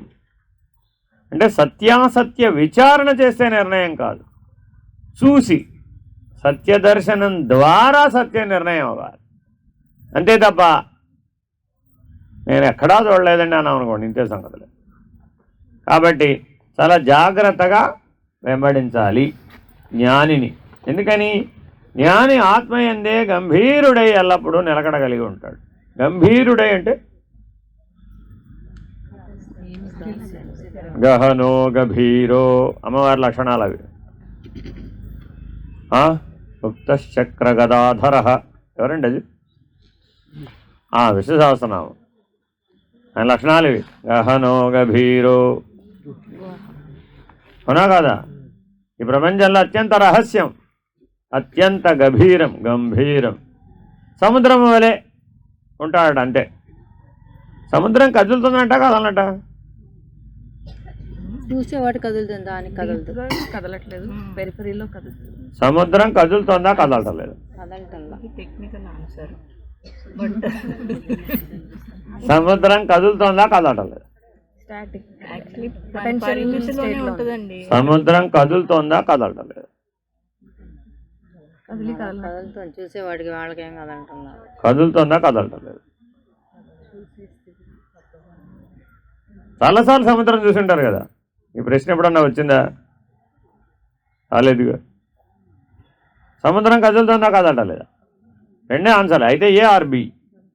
కదిలి కదలటలేదండి, కదలక కదులుతుందండి, ఈ దొంగ తిరుగుడు ఆన్సర్ లేవు అక్కడ.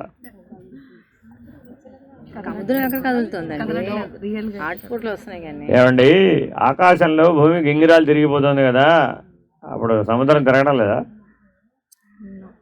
ఆకాశంలో ఉంది, తిరుగుతూనే ఉందిగా. ఆకాశం తిరగట్లేదు. ఆకాశంతో మనకు పనే ఉంది, భూమి తిరిగిపోతుంది కదా. భూమి మీద కదా నీళ్లు ఉన్నాయి. భూమి తిరిగిపోతుంటే నీళ్లు తిరుగుతాయి, తిరగవా? భూమితో పాటు నీళ్లు కూడా తిరిగిపోతాయి, మనం తిరిగిపోతున్నాం కదా. అట్లాగే నీళ్లు కూడా తిరిగిపోతాయి కదా. రిలేటివ్ గా తిరగట్లేదు, తిరిగి పడిపోవాలి. రిలేటివ్ గా తిరగటం లేదు, సాపేక్షంగా తిరగటం లేదట, నిరపేక్షంగా తిరుగుతుంది. అయితే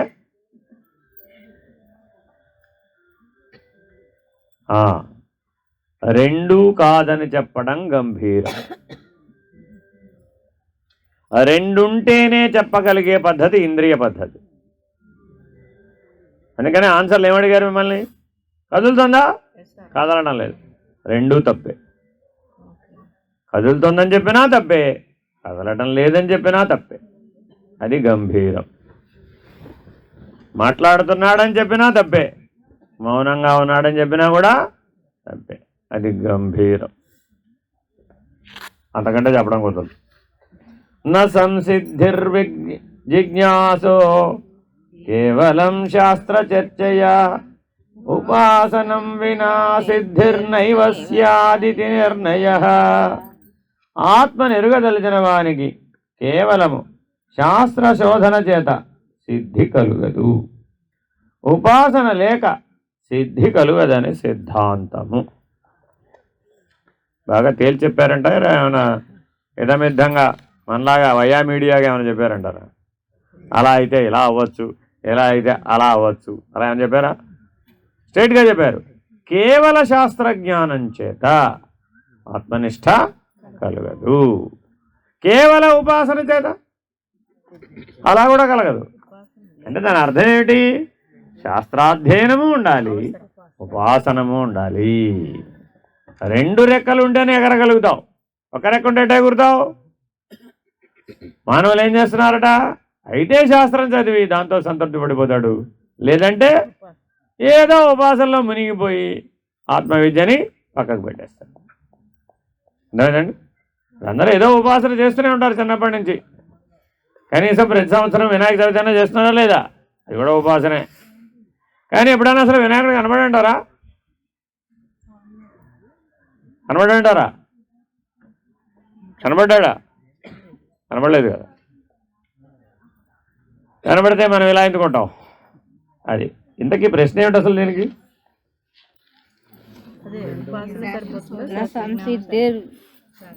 శ్లోకం అక్కర్ల, తాత్పర్యం చదువుకుంటే చాలు మనకి. అసలే సంస్కృతం బాగా వచ్చు కదా. ఎరుగతలచిన వానికి, ఆత్మని ఎరుగతలచిన వానికి కేవలము శాస్త్ర శోధన చేత సిద్ధి కలుగదు.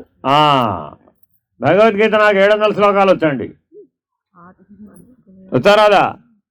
వచ్చేసి దేవుని పెద్ద విషయం కాదు అదేమి.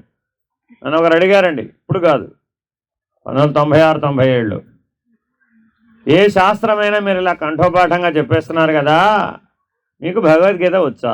నాకు రాదన్న. అదేంటండి భగవద్గీత రాబోవడం ఏమిటి మీకు? మీరు తలుచుకుంటే ఎంతసేపు 700 శ్లోకాలు అన్నారు. ఇప్పుడు నాకేం ప్రయోజనం దానివల్ల? 700 శ్లోకాల యొక్క జ్ఞానం ఉండడం ఇంపార్టెంటా, 700 శ్లోకాలు బట్టి పడడం ఇంపార్టెంటా అని నేనన్నా. ఆయన ఏమన్నాడంటే ఇదే ఆన్సర్ చెప్పాడు ఆయన. ఏమండి, మిమ్మల్ని చూసి ప్రపంచం అందరూ భగవద్గీత చదువుతారు కదా, మీరు ఎంత బాగా చెప్తున్నారు కదా, మీకు 700 శ్లోకాలు రావని మీరంటే వాడు కూడా అలాగే చదువుతాడు కదా, అప్పుడు వాడికి రాదు కదా. కాబట్టి మీరు ఎప్పుడో ఒకప్పుడు జాగ్రత్తగా 700 శ్లోకాలు చదవండి, 700 శ్లోకాలు అందరి చేత చదివించండి, గీత పారాయణ చేయించండి తప్పక అని ఆయన నాడు చెప్పాడు. తర్వాత చేయిస్తున్నామా లేదా మీ చేత? అవసరమైన వాళ్ళకి. ఇప్పుడు అదే గుర్తుపెట్టుకోవాలండి. ఉపాసన అందరికీ సామాన్యం కాదు. అంటే అర్థం ఏంటి? ఒకడికి గురుగీత పని చేయవచ్చు, ఒకడికి అష్టావక్ర గీత పని చేయవచ్చు, ఒకడికి అవధూత గీత పని చేయవచ్చు, ఒకడికి భగవద్గీత పని చేయవచ్చు. ఏ శాస్త్రం పని చేస్తుంది అనేది గురువుకి స్ఫురిస్తుంది. అంతేగాని ఒక 150 పుస్తకాలు పెట్టుకుని ఏమో నుంచి ఆమలకు వరుసగా చదివేసామనుకోండి, ప్రయోజనం ఏముంది? అలా ఏం ప్రయోజనం లేదు. అలాగే నీకు ఏ ఉపాసన చెప్పాలి, ఏ మార్గంలో నిన్ను ప్రవేశపెట్టాలి అనేది గురువుకి స్ఫురిస్తుంది. దాన్ని బట్టే నిన్ను ప్రవేశపెడతాడు. అంతేగాని అందరికీ ఒకటే ఉపాసన అలా ఎప్పటికీ కుదరదు. అభ్యాసకాలే సహజాం స్థితిం రాహురుపాసనం సిద్ధిం స్థిరాం యదా గచ్చేత్ సైవ జ్ఞానం తదోచ్యతే. అభ్యాస కాలమందలి సహజమగు నిలకడను ఉపాసనయని చెప్పి ఉన్నారు. ఆ నిలకడ ఎప్పుడు స్థిరమగు సిద్ధిని పొందునో అప్పుడు అదే జ్ఞానమని చెప్పబడుతున్నది. ప్రశ్న ఏమిటండి దీనికి? దానికే రెండో ఆన్సర్ కొనసాగింపు. అక్కడ శాస్త్ర జ్ఞానము అవసరమే, ఉపాసన అవసరమే. అసలు ఉపాసన అనగా ఏమి అనేది చెప్తున్నారు. అభ్యాస కాలంలో దేని యందైతే నీకు నిలకడ కలుగుతుందో, దట్స్ వెరీ వెరీ ఇంపార్టెంట్. అంటే మొదట్లో ట్రయల్ అండ్ ఎర్రర్, 1, 2, 3, 4 ట్రై చేస్తావు. ప్రాణాయామం ట్రై చేసావు, ఆసనాలు వేయడం ట్రై చేసావు, ఏదో మనోయోగ సాధన ధ్యానం చేయడానికి ట్రై చేసావు, ట్రాన్సెండెంటల్ మెడిటేషన్ భావాతీత ధ్యానం కూడా వెళ్ళావు. అదేమిటండి ఈ మధ్య విపాసనాకి వెళ్ళావు, ఇంకేదో ఎక్కడెక్కడికో పోయావు. అవన్నీ 1, 2, 3, 4 ఎన్నో ట్రై చేసావు. లేదు పూజలు చేసావు, లేదు యంత్రాలు మంత్రాలు తంత్రాలు ట్రై చేసావు. ఇవన్నీ యోగములే, ఇవన్నీ ఉపాసనలే. కానీ అది నీకు ఎప్పుడు ఉపయుక్తం? ముందు అసలు స్థిరత్వం రావాలి కదా. అభ్యాస కాలం ముందు నిలకడ కలగాలి. నిలకడ కలగడం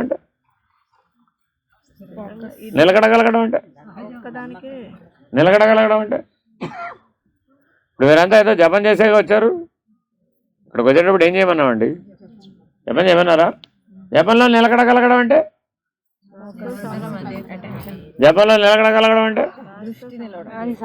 శ్వాసతో సమంగా జపం చేయడమే నిలకడ కలగడం.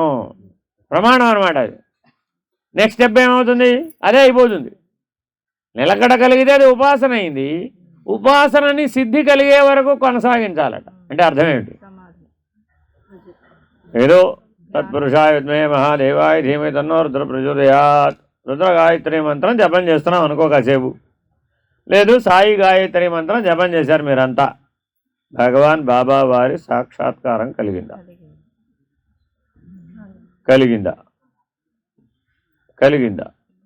కలిగితే పోదు. గుర్తుపెట్టుకోండి, ఇదేదో ఊరికే ఫోటోలు చూసే నేను బాబా వారిని చూసానంటాం కాదు. లేకపోతే లోపలికి వెళ్ళి నేను యజుర్వేద మందిరంలోకి వెళ్ళి వచ్చాను తెలుసా అంటాం లాభం. ఏ వ్యవహారం లాభంలా. దర్శనం అనేది ఎలా ఉంటుందంటే ఇందాక చెప్పే, ఒకసారి కలిగితే ఏపోదు అది. అలా కలిగింపజేసేటటువంటి శక్తి దేనికి ఉంది? ఉపాసనకు ఉంది. అర్థమైందండి? జపం అనేది ఒక ఉపాసన. ఆ ఉపాసన చేశారు మీరు, అది ఎప్పటిదాకా కొనసాగించాలి? సిద్ధి పొందేదాకా కొనసాగించాలి. మీరు 1,00,000 జపం చేశారండి, నిలకడ కలిగితేనేగా చేయగలిగారు. లేకపోతే మొదటి 1000కే స్వస్తి. చూసుకోండి మీరు కావాల్సి వస్తే. ఈ 87 రోజుల్లో మధ్యలో విరమించిన వాళ్ళు లేరా? ఏదో ఒక మార్గాంతరం, ఏదో ఒక అడ్డం వచ్చేసింది కర్మ అక్కడ. అప్పుడేమయ్యాడు? అంతటితో స్వస్తి, వదిలేసాడు అంతే. మరి పూర్తి చేయలేదే అంటే స్థిరత్వం లేదనమాట. సరే, ఒకవేళ మీరు 1,00,000 జపం చేశారు, స్థిరత్వం కలిగిందే అనుకుందాం. సిద్ధి ఎప్పుడు కలిగినట్టు? యథాతథ దర్శనం అంటారు దాన్ని. దాన్ని ఏమంటారు? యథా తథ, ఎలా ఆయన ఉన్నారో అలాగా. అది సర్వకాల సర్వేషు, అంటే మెలకువ కళ నిద్ర అనే భేదం లేకుండా ఆ దర్శనం ఎప్పుడూ ఉంటుంది, ఆ సిద్ధి ఎప్పుడూ ఉంటుంది. కాబట్టి ఉపాసన ఎంతకాలం కొనసాగించాలి? సిద్ధించే వరకు కొనసాగించాలి. అప్పుడే దానివల్ల ఏమైనా ప్రయోజనం. అవును, ఇంతకీ మీ అందరికీ పాదుకలు ఎందుకు ఇచ్చినట్టు? పాదుకలు దేనికి ఇచ్చినట్టు మీకు అందరికీ? పొద్దున ఆలోచించారు అసలు ఏమన్నా మీరు? 1,00,000 జపం చేసి వచ్చేసారని మీ అందరికీ కూలీ గిట్టుబాటు అవ్వాలని, అంతేనా కాదా? నా మాట కాదండి, ఇది భగవాన్ బాబా వారి మాట. సేవాదాళ్ళు అందరూ వచ్చి పనిచేస్తారండి. సేవాదాళ్ళు అందరూ వెళ్ళిపోయేటప్పుడు బాబావారు పాద నమస్కారం ఇచ్చే ఆనవాయితీ, నియమం కాదు. భగవంతుడికి మన నియమాలే ఉంది, ఆనవాయితీ. కరుణ చేత ఆ సేవాదాళ్ళు కూర్చున్న వైపు వెళతారనమాట. వెళ్ళి వారికి దర్శనం ఇచ్చి వాళ్ళందరూ పాద నమస్కారం పుచ్చుకుంటారు. ఆయన ఇస్తారో వారు పుచ్చుకుంటారో తర్వాత విషయం. అలా ఒక ఆనవాయితీ జరుగుతూ ఉండేది. ఒక సందర్భంలో వారు వెళ్ళలేదు వాళ్ళు ఉన్న వైపుకి.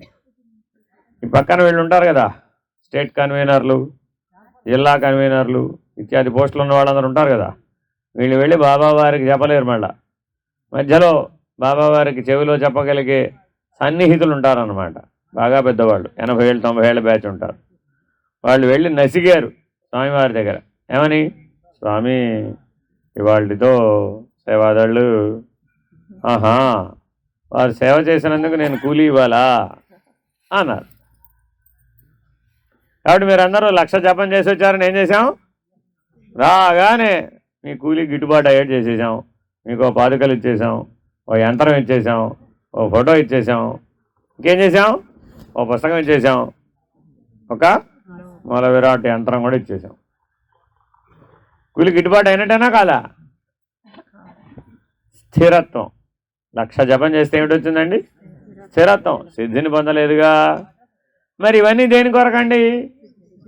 సిద్ధి పొందడానికి. దేనికి ఇచ్చారయ్యా అంటే 1,00,000 జపం చేయడం వల్ల నీకు ఈ ఉపాసన పనికొస్తుందని నీకు తెలిసింది. ఎన్నో ఉపాసనా మార్గాలు ఉన్నప్పటికీ నీకు పనికొచ్చే ఉపాసనా మార్గం ఇదేనా కాదా? ఎవరికి తెలిసింది? ఇప్పుడు చేసావు కాబట్టి నీకు తెలిసింది. స్థిరంగా చేసావు కాబట్టి, అభ్యాస కాలంలో స్థిరత్వం వచ్చింది కాబట్టి, ఏ ఉపాసనలో స్థిరత్వం కలిగితే ఆ ఉపాసనే నీకు సిద్ధి దశకు కారణమవుతుంది. కాబట్టి మీరందరూ అక్షర 1,00,000 జపం చేయాలనే ఉద్దేశంతో ఇచ్చారు. జపసిద్ధి 2 రకాలుగా కలుగుతుంది. ఒకటి ఎలా అంటే 1,00,000 జపం చేస్తే సిద్ధి కలిగేస్తుంది కొంతమందికి. వాళ్ళు పరిపక్వ జీవులు. వాళ్ళందరూ ఎవరండి? పరిపక్వ జీవులు. వాడు చేయక్కర్లేక, ఎందుకని? దర్శనం వచ్చేసింది కాబట్టి. 1,00,000 జపం చేయాలంటే చిన్న విషయం ఏం కాదు. ఓ 40 రోజులో 80 రోజులో పడుతుంది, చేసేటటువంటి సంఖ్యని బట్టి, మీ చిత్తశుద్ధిని బట్టి. అలా 1,00,000 జపం చేస్తే సిద్ధి పొంది దర్శనం పొందిన వాళ్ళు ఎవరండి? పరిపక్వ జీవులు. మరి అపరిపక్వ జీవులు ఎవరండి? అక్షర 1,00,000 చేస్తే సిద్ధి పొందే వారందరూ ఎవరు? అపరిపక్వ జీవులు. అర్థమైందండి? కాబట్టి మీరందరూ సిద్ధి పొందిన వారైతే 1,00,000 చాలు. అదే సిద్ధి పొందలేదు, అప్పుడేం చేయాలి? అక్షర 1,00,000 జపం చేయాలి. అందుకని వచ్చే మహాశివరాత్రిలోగా సంవత్సర కాల దీక్ష ఇచ్చారన్నాడు మీకు. అది అవి చేతిలో పెట్టడం. ఎందుకు ఇచ్చారండి అంటే సంవత్సర కాల దీక్ష అది. వచ్చే సంవత్సరం మహాశివరాత్రిలోగా అక్షర 1,00,000 ఎన్ని ఉన్నాయండి సాయి గాయత్రిలో అక్షరాలు? ఏ గాయత్రి అయినా 24 ఉంటాయి. 24 లక్షల జపం పూర్తి చేసుకోవాలి. సంఖ్యతో కాదు, సిద్ధితో. Very very important. జపమాల ఎంత బాగా తిరిగిందా లేదా అన్నది ప్రశ్న కాదు. మీరు ఆ మంత్ర సిద్ధిని పొందగలిగారా లేదా అనేది ముఖ్యం. అర్థమైందండి? తప్పక వచ్చే మహాశివరాత్రిలోగా మీ అందరికీ కూడా బాబావారి ఫోటో ఇచ్చాం. అక్కడ పెద్ద ఫోటో ఉంది చూడండి. హంస మంత్రానికి సంబంధించినటువంటి చిత్రపటం అది. అందులో ఏముందండి? హంస మంత్రం యొక్క రహస్యం ఉంది అందులో. ఆ హంస మంత్రోపదేశం ఇవ్వాలి అంటే మీకు ఈ బలం ఉండాలి, ఈ జపసిద్ధి ఉండాలన్నమాట. వాడికే హంస మంత్రం ఇవ్వడానికి వీలవుతుంది. మన వాళ్ళందరికీ కొంతమంది హంస మంత్రం పుచ్చుకున్న వాళ్ళు ఉన్నారు. ఏమైనా ప్రయోజనం జరిగిందంటారా? జరిగిందంటారా? ఎప్పుడు జరుగుతుంది? మంత్రసిద్ధి కలిగితేనే, లేకపోతే లాభం లేదు. మంత్రసిద్ధి కలిగే వరకు ఆ మంత్రాన్ని కొనసాగించవలసిందే, ఆ ఉపాసనని కొనసాగించవలసిందే. అప్పుడే నువ్వు దాటగలుగుతావు. నేను చెప్పడం లేదన్నమాట. ఎవరు చెప్తున్నారు? భగవాన్ రమణులు చెప్తున్నారు.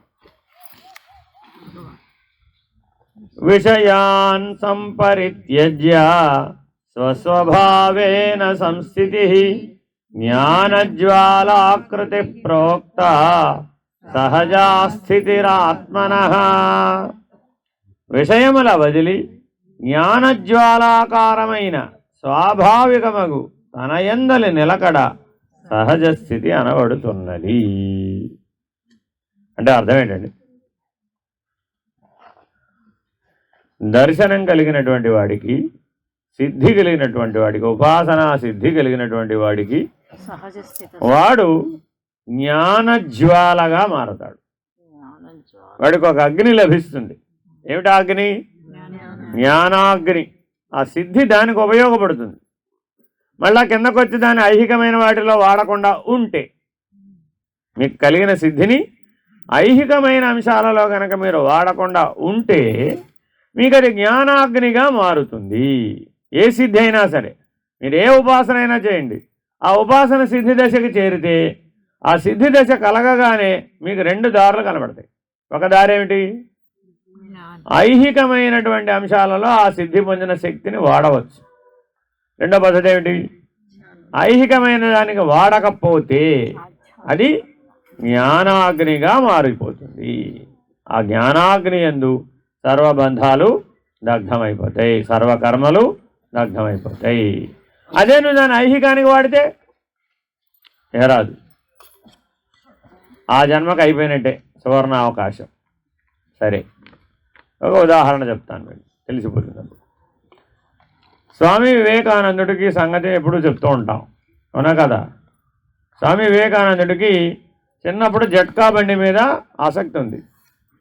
ఏం చేస్తారా బాబు అంటే, నేను గొర్రబండి తోలుతాను అన్నాడు స్కూల్లో. అందరూ గేలు చేసి నవ్వారు. ఎందుకని? ఎవరన్నా ఈ ప్రపంచంలో నా జీవిత లక్ష్యం గొర్రబండి తోలుతానంటే ఒప్పుకుంటారా? వాళ్ళ అమ్మ దగ్గరికి పోయాడు. వాళ్ళ అమ్మ దగ్గర ఏమిట్రా ఏం జరిగిందంటే, ఇలా అన్నాను, వాళ్ళందరూ నన్ను గేలు చేశారని చెప్పాడు. ఒరే, 2 గుర్రాల బండి తోలడం ఎందుకురా బాబు? ఎన్ని గుర్రాల బండి తోలాలి? ఎన్ని గుర్రాల బండి తోలాలి? వాడి ఇంటో గీతా బోధ చిత్రం ఉందన్నమాట. అక్కడ శ్రీకృష్ణుడిని చూపెట్టి, ఆయన నువ్వు రథసారథి అవ్వాలనుకున్నావు కదా, జట్కా బండి తోలాలనుకున్నావు కదా, ఎటువంటి జట్కా బండి తోలేవాడి అవ్వాలి నువ్వు? ఆయన నీకు ఆదర్శం, అలాంటి రథసారథి అవ్వాలి నువ్వు అని చెప్పింది. ఇప్పుడు ఆవిడ దివ్యత్వాన్ని మేలుకొల్పిందా లేదా? మరి ఆయన అటువంటి రథసారథ్యం మనందరికీ చేశాడా చేయలేదా? సిద్ధి పొందినట్టేనా కాదా? ఆ సిద్ధిని ఆయన ఏమైనా ఐహికానికి వాడాడా? ఉదాహరణ చెప్తా. పరమహంస శరీర త్యాగం చేసిన తర్వాత 4 నెలలు భోజనం లేదు. 4 నెలలు కలకత్తాలో గుప్పెడు అన్నం పెట్టినవాడు లేడు. పరమహంస శరీర త్యాగం అయిపోయిన తర్వాత ఏం చేయాలో తెలియలేదు వాళ్ళకి. ఎవరింటికి వెళ్ళినా ఎవ్వరు పిడికడ అన్నం పెట్టలేదు. 4 నెలలు అలాగే ఉన్నారు, కేవలం గంగనీళ్ళు తాగుతూ. ఫ్రీ గంగనీళ్ళేగా, రోజు నీళ్ళే, ఆకలేస్తే నీళ్ళే. అసలే వివేకానందుడు ఎంతటి శరీరం, అంతటి శరీరానికి గంగనీళ్ళు సరిపోతాయంటారా? సరిపోవా? ఏం చేస్తామంటావు? అంటే మన సంకుచిత బుద్ధి ఎంతో చెప్తున్నాను. మానవుల సంకుచిత బుద్ధి ఎంతంటే, ఎదుటివాడు సిద్ధుడై ఉన్నప్పటికీ మనకి అతని సిద్ధత్వాన్ని గుర్తించే శక్తి రాదు. అతడు ఎంత సిద్ధుడై ఉన్నా తలుచుకుంటే ఆహారాన్ని సంపాదించలేడా? ప్రపంచం మొత్తానికి రథసారథ్యం వహించగలిగిన సామర్థ్యం ఉన్న జ్ఞానసిద్ధి కలిగినటువంటి పరమహంస తనకు ఆహారాన్ని సంపాదించుకోలేడా? ఐహికంలో తాను కావాలనుకుంటే. కానీ తనకున్నటువంటి సిద్ధత్వాన్ని ఐహికానికి వాడలేదు కాబట్టి జ్ఞానాగ్ని కలిగింది. తద్వారా కర్మలు దగ్ధమైపోయినాయి. అందువలనే రామకృష్ణ మిషన్ని స్థాపించగలిగాయి. ఎన్నో ఇబ్బందులు వచ్చినాయి ఆ మిషన్ను స్థాపించేటప్పుడు. అందులోనే సగం మంది వ్యతిరేకించారు, అందులోనే సగం మంది వేరే పెట్టేసుకున్నారు, అందులో సగం మంది వేరే దేశాలు వెళ్ళిపోయారు. అలా ఎన్నెన్నో వచ్చేసినాయి. కానీ తన గురువు ఇచ్చినటువంటి కర్తవ్యాన్ని స్పష్టంగా నెరవేర్చాడు. ఎంతకాలం నిలబడేట్టు నెరవేర్చాడు? ఎంతకాలం అండి? తరతరాలు భూమి ఉన్నంత కాలం రామకృష్ణ మిషన్ నిలబడేటట్టుగా తీర్చిదిద్దాడు. మరి ఎంతటి త్యాగధనుడు. ఆయన పేరు ఎందుకు చెప్పుకున్నామే అంటే ఆయన త్యాగం. ఆయన చేసినటువంటి జీవితం వల్ల ఆయన శరీరం ఛిద్రమైపోయిందండి, బలహీనమైపోయింది. ఎంత బలహీనమయ్యా ఆయన చివరి భాగాలు చదివితే మీకు తెలుస్తుంది. చివరి రోజుల్లో మంచం మించి లేవలేకపోయే దశకి చేరుకున్నాడు. ఏమండి, చివరి దశలో సహజమే కదండి. ఏది లేదక్క, సమస్య ఏది కాదండి. ఆ శరీరాన్ని బ్రహ్మజ్ఞానం అనేటటువంటి బ్రహ్మాండ వ్యాప్తమైన ప్రకాశం భరించలేకపోయింది. ఈ శరీరంలో బ్రహ్మాండ వ్యాప్త ప్రకాశాన్ని దాచడం కుదరదు. ఒక బెలూన్లో ఎంత గాలి వదచ్చు? అంతకంటే ఎక్కువ ఉంటే ఇది అంతే. బ్రహ్మాండ వ్యాప్త స్థితిని పొందేటప్పటికీ ఆ శరీరం దాన్ని స్వీకరించలేకపోయింది. కాబట్టి శరీర త్యాగం చెప్పి వెళ్ళిపోయారు. వీళ్ళందరూ చెప్పి వెళ్ళిపోయిన వాళ్ళండి. మనలాగా ఎప్పుడు పోతామో తెలియక భయపడిపోయి బాధపడిపోయే బ్యాచ్ కాదు ఇది. అర్థమైందండి? తన చుట్టుపక్కల ఉన్నటువంటి ఆశ్రయించినటువంటి వారికి ఫలానా గంటకు నేను వెళ్ళిపోతున్నానని చెప్పి వెళ్ళిపోయాడు వివేకానందుడు. ముహూర్తం చెప్పి వెళ్ళిపోయాడు అంతే. కాబట్టి వీళ్ళందరూ సిద్ధ పురుషులు. భగవాన్ సత్యసాయిబాబా వారు కూడా పుడుతూనే సిద్ధ పురుషుడు. జాగ్రత్తగా మనం ఉపాసనా సిద్ధిని దేని కొరకు వాడాలి? ఇప్పుడు జ్ఞానాగ్ని కొరకే వాడవాలని. కానీ ఎన్ని కష్టాలు వచ్చినా కూడా ఐహికానికి వాడరాదు. వాళ్ళ కలిగినటువంటి శారీరక రుగ్మత తొలగించుకోవడం వాళ్ళకి ఎంత పని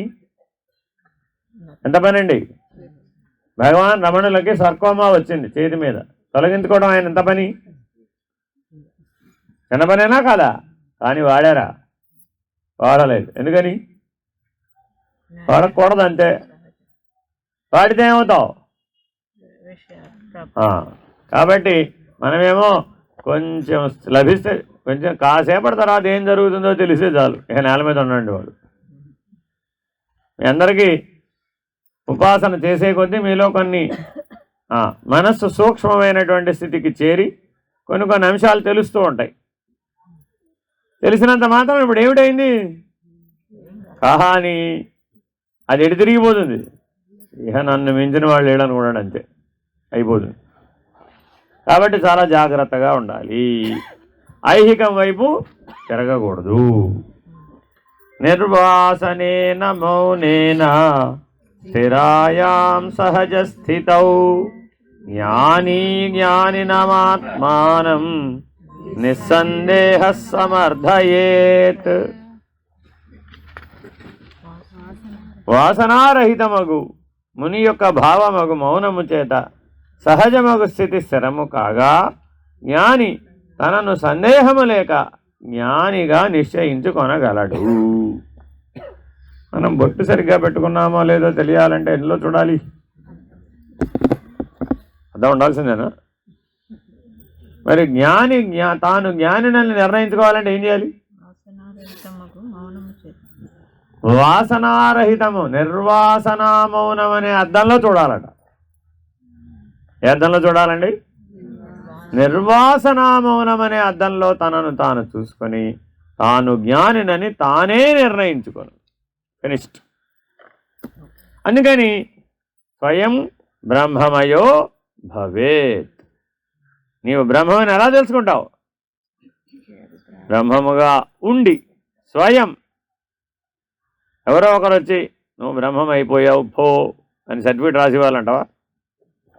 ఇవాళ నుంచి నువ్వు బ్రహ్మర్షివి అని ఓ పేపర్ మీద సంతకం పెట్టి నీ చేతిలో పెడితే నువ్వు బ్రహ్మమేనా? అలా ఎలా కుదురుతుంది?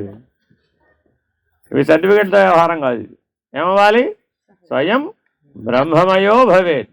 మనకి ఇప్పుడు ప్రస్తుతం ప్రపంచం జీవితం ఎలా ఉంది? జీవితం ఎలా ఉంది? పదార్థమయము. మొదటి పని ఏంటి? మనకి ప్రపంచం ఎలా కనబడుతుంది?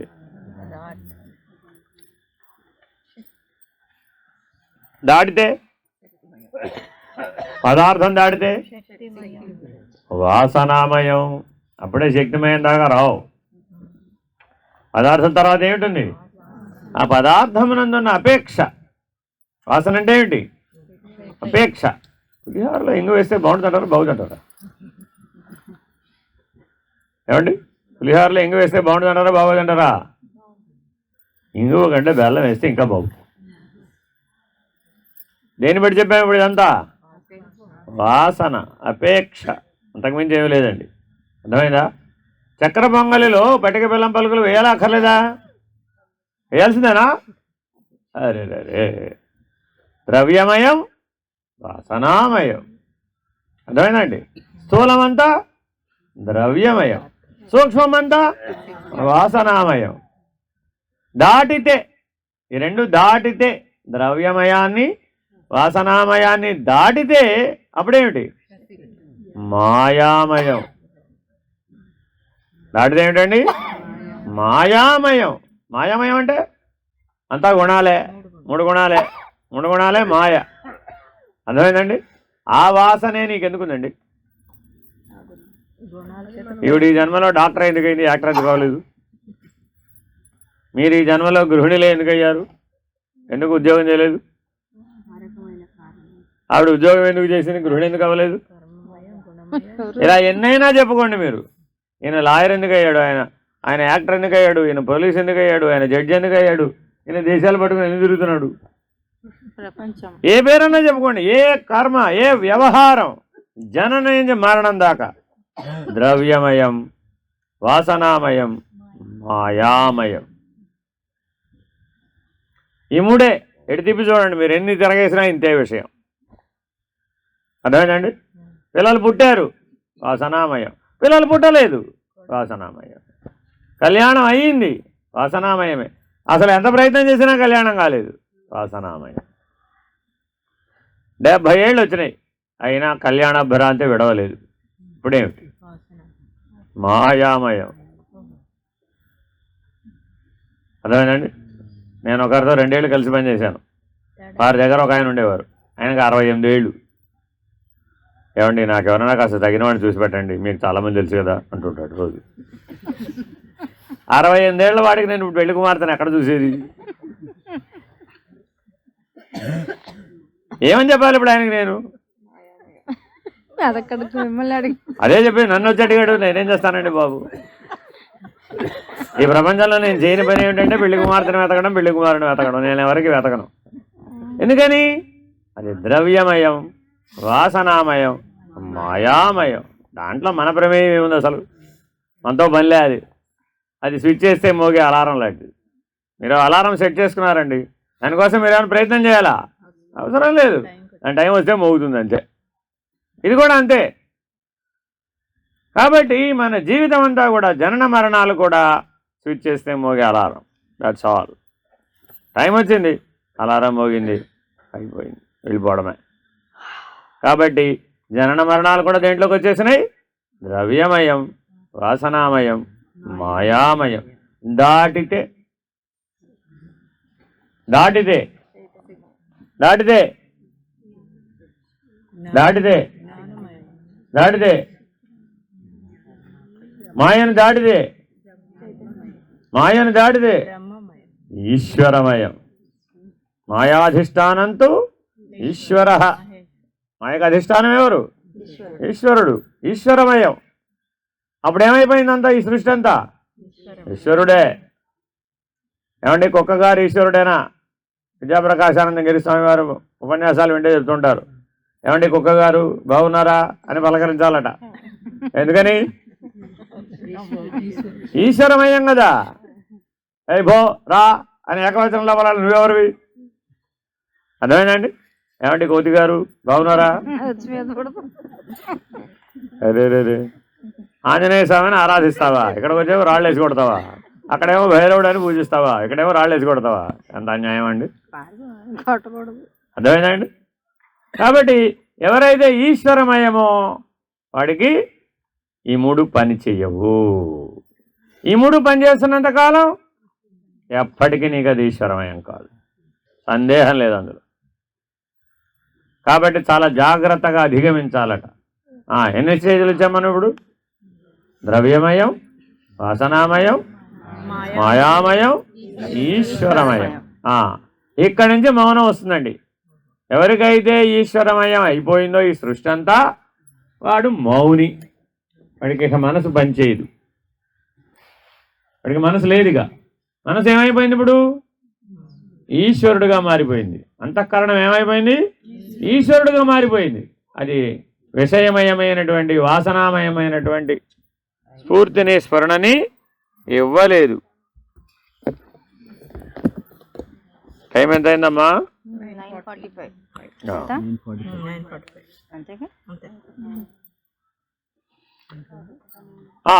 తర్వాత ఈశ్వరమయం, తర్వాత బ్రహ్మమయం. ఏమిటాడు అదేదో పాట? జగమే సర్వం విష్ణుమయం. అది బ్రహ్మమయం పాట ఏదో సాయిమయం. అబ్బా, ఏదో బ్రహ్మమయం పాట ఉండాలి. అదేనండి, ఏమో నాకు తెలియదు. విష్ణుమయం ఉంది, అదే బ్రహ్మమయం అని ఒక పాట ఉండాలి. ఏదైనా సరే అంతటా ఉన్నది ఈశ్వరుడు అనే స్థితి తర్వాతే బ్రహ్మమయం. జ్ఞానాగ్ని కలగందే బ్రహ్మమయం అనే నిర్ణయం రానే రాదు. Very very important. కాబట్టి మనకి ఉపాసనా సిద్ధి ఎంత దూరం వెళ్ళాలి ఇప్పుడు? ద్రవ్యమయాన్ని దాటాలి, హసనామయాన్ని దాటాలి, మాయామయాన్ని దాటాలి, ఈశ్వరమయాన్ని దాటాలి. జ్ఞానాగ్ని చేత బ్రహ్మమయం అనేటటువంటి దృష్టి కలగాలి. Very very important. ఎందుకని? ఉపాసనలో ప్రాథమికంగా అంతా ద్రవ్య ప్రధానం. చూసుకోండి, మీరు సహస్రలింగార్చన కూర్చున్నారు, అంతా ధవళాక్షతలే వాడాలి, తెల్ల వస్త్రమే పరవాలి, తెల్లటి పూలే వాడాలి, అంతా తెలిపే. ఏమండి, ఎప్పుడు మేము పశువుతో కలిపి కదా అక్షతలు వాడేది. ఆ ఈశ్వరుడికి అది పనికిరాదండి, ధవళాక్షతలే వాడాలంటే. ఎందుకని? ద్రవ్యమయం. కర్మకాండంతా దేంతో ఉంటుంది? ద్రవ్యమయం. భక్తి అంతా దేంతో ఉంటుంది? వాసనామయం. అర్థమైందండి? ఈశ్వరుడికి ఇవాళ బాగా అలంకారం చేశారా చేయలేదా? తేనెతో అభిషేకం చేస్తే ఏమిటి ఫలితం వస్తుంది? ఏమిటి ఫలితం వస్తుంది? ఏదో వస్తుంది. అదంతా ఏమిటి? ద్రవ్యమయం. తేనెతో చేస్తే ఏమిటి ఫలితం వస్తుందంటే ద్రవ్యమయం. అర్థమైందండి? ఈశ్వరుడికి అభిషేకం చేస్తే ఏమిటి వస్తుంది? దేంతో చేసామన్నది ప్రశ్న కాదు. అసలు ఈశ్వరుడికి అభిషేకం చేస్తే ఏమిటి వస్తుంది? ఏమొస్తుంది? అనంత ఐశ్వర్యం కలుగుతుంది. అదే పుణ్యం అంటే. అర్థమైందండి? పుణ్య పాపములే వాసన, వేరే ఇంకేమి లేదు. అది దేహవాసనైనా, శాస్త్రవాసనైనా, లోకవాసనైనా పాపపుణ్యములో తగులుకుంటుంది. అర్థమైందండి? కాబట్టి చాలా జాగ్రత్తగా చేయాలి ఏ ఉపాసన చేసినా కూడా. ఒక హోమం చేశారు ఇవాళ, చేశారా చేయలేదా? మరి ఆ హోమంలో ద్రవ్యాలు వాడారా లేదా? తర్వాత మంత్ర పురస్సరంగా, భక్తి పురస్సరంగా, శ్రద్ధావంతంగా చేశారా చేయలేదా? చేశారు కదా. మన గోల ఇక్కడ 108 మంది వాళ్ళు ఇష్టం వచ్చినట్టు మాట్లాడుకున్నారు ఆ హోమం జరిగినంతసేపు. వాళ్ళ గోల వాళ్ళదే, వాళ్ళ తిప్పలతో మనకేం పని అనుకున్నారు అంతే. ఎందుకని? ఇప్పటికి పొద్దున్న నుంచి పొద్దున్న 2:30కి వచ్చామండి బాబు, మెట్ట మధ్యాహ్నం 2:30 దాకా ఫుట్బాల్ అడి విడిచిపెట్టేసేటప్పటికి అందరికీ స్వేచ్ఛ లభించేసింది. అప్పుడు ఆ హోమం జరిగిందని మీద ఎవరైనా దృష్టి పెట్టారా? పూర్ణాహుతి వచ్చిందిరా బాబు రండిరా నాయన అనేంతవరకు వాళ్ళ గోల మనం పెట్టుకోవాలి. అంతేనా కాదా? ఎందువలన? మాయామయం. మాయామయం. ఎందుకని? కర్త భోక్త. ఆ మాయామయంలో ఎవరున్నారు? కర్త భోక్త. అబ్బో ఏమిటండి బాబు పొద్దున 2:30కి లేచాం అని మాటికి గుర్తొస్తుంది. తీరా లేచింది ఒక్కరోజు నానా కష్టాలు పడి. మిగిలిన 360 రోజులు నిద్రపోతూనే ఉన్నాడుగా. కానీ ఎన్నిసార్లు గుర్తొస్తుంది అది ఇప్పుడు? మరి అప్పుడు ఏమైపోయింది? మాయామయం. త్రిగుణాత్మకమైన అహమంతా కూడా మాయామయం.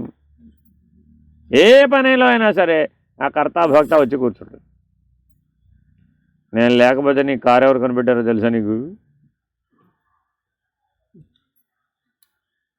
నేను లేకపోతే నువ్వు ఎక్కడ ఉండేవాడివో తెలుసా నీకు? ఇలా మీరు ఎన్నైనా రాసుకోవచ్చు.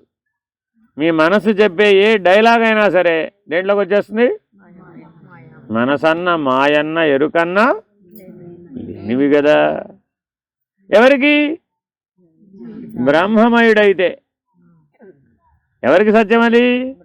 ఎవడైతే బ్రహ్మమయుడుగా ఉన్నాడో వాడికి ఏమైంది? మనసు లేదు, మాయా లేదు, ఎరుక కూడా లేనిదే వాడికి. కాబట్టి చాలా జాగ్రత్తగా సిద్ధి వలన కలిగినటువంటి జ్ఞానాగ్ని చేత మాత్రమే అధిగమనం సాధ్యమవుతుంది. లేకపోతే అధిగమించలేవు అంతే. నేననేటటువంటి వ్యష్టి దగ్గర ఆగిపోతాడు అన్నమాట. మానవుడు నిజంగా ద్రవ్యమయంగా జీవితాన్ని 90% గడిపిస్తున్నాడు. 90% లైఫ్ ఎంత అయిపోయిందండి? ద్రవ్యమయం. అంతో ఇంతో వివేకం, బుద్ధి పనిచేసింది. దేంతో పనిచేసింది? వాసనామయం. నా అంత గొప్పవాడేడనిపిస్తుంది ప్రతి క్షణం. అంతే కదా. 99 సహకరిస్తే ఆ 100ది నీది అంతే. ఆ 99 సహకరించకపోతే అది ఎలా సాధ్యం అసలు? ఏదైతే సాధించబడిందని నీ జీవితంలో నువ్వు అనుకుంటున్నావో ఆ సాధించబడిన దాని వెనకాల 99 అంశాలు అనుకూలించినాయి. ఆ 99 అంశాలు అనుకూలించేట్టు చేసింది ఎవరు? మరి వాడేమో పక్కకు పోయాడు. ఈ చివరి ఓటు 100 ఓటు వేసిన వాడు మాత్రమే నేనంటున్నాడు. ఎందువలన? వాసనామయం, మాయామయం చేత. అందులో ఏ ఒక్కటి అనుకూలించకపోయినా సాధించగలవా? సాధించలేవు. బాగా పిల్లవాడు ప్రిపేర్ అయ్యాడండి, రాత్రికి 104 జ్వరం వచ్చింది. ఏం చేయాలి? పోతున్నాం డాక్టర్ దగ్గరికి పరీక్ష ఎగ్జామ్కి వెళ్ళాలి.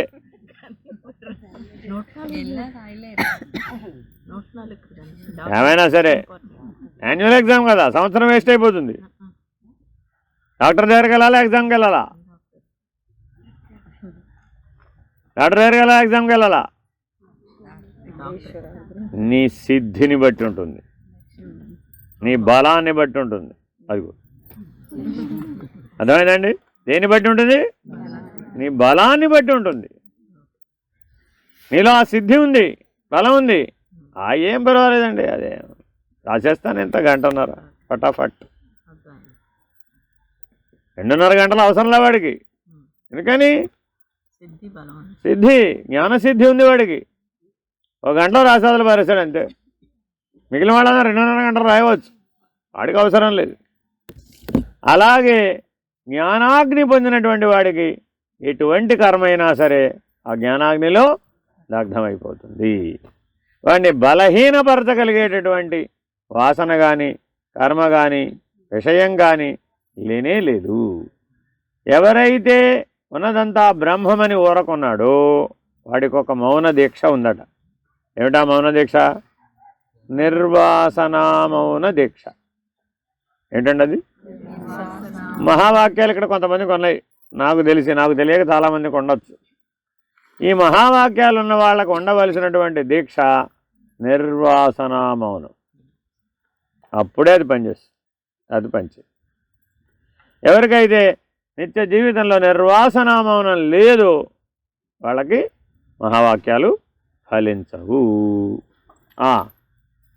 ఎక్కడ దాకా వచ్చాం? సర్వభూ వచ్చిందా ఇది?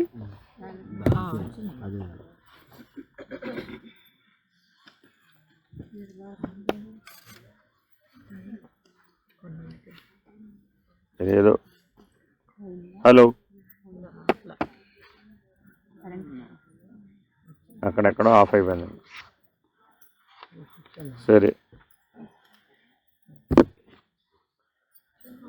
సర్వభూత సమత్వేన లింగేన జ్ఞానమూహ్యతాం.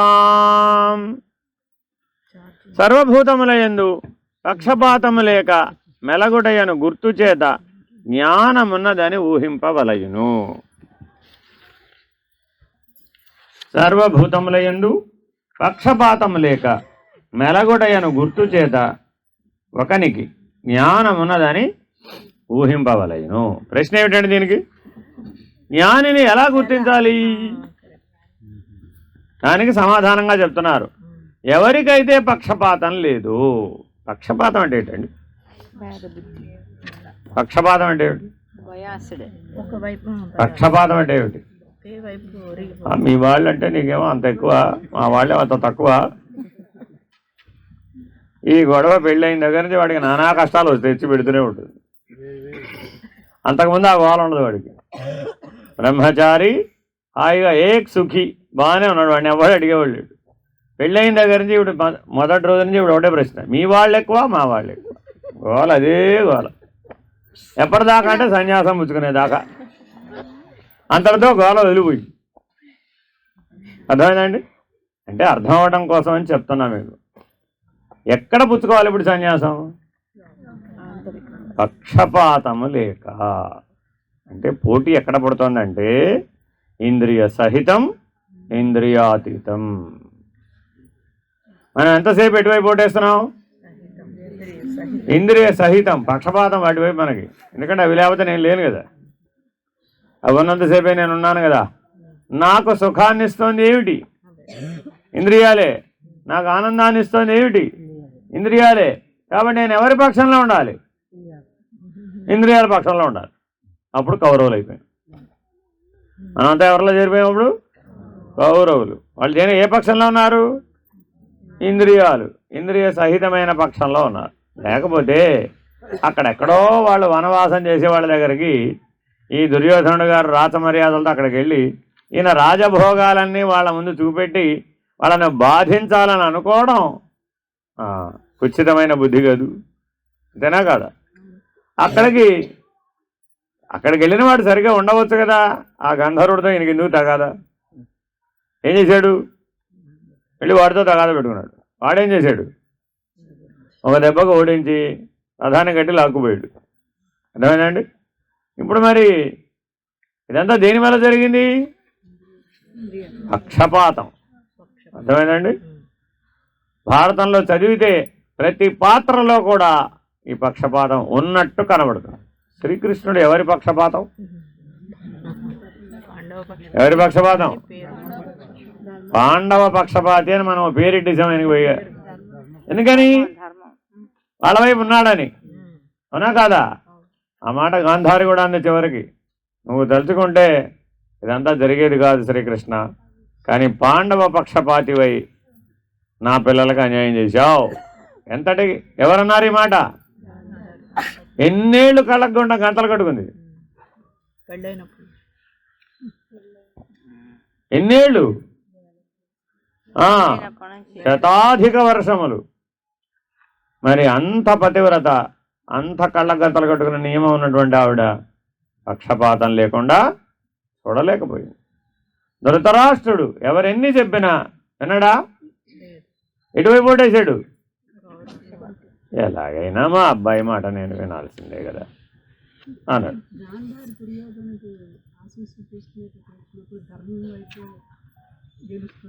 చెప్పింది కానీ ప్రయోజనం ఏముంది? చెప్పినా మనవాడు వినడుగా. ఎవరెన్ని చెప్పినా లాభం లేదు.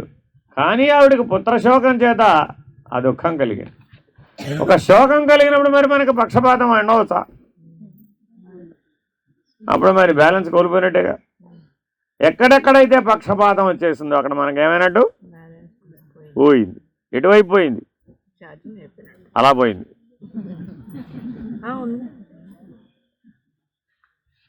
అర్థమైందండి?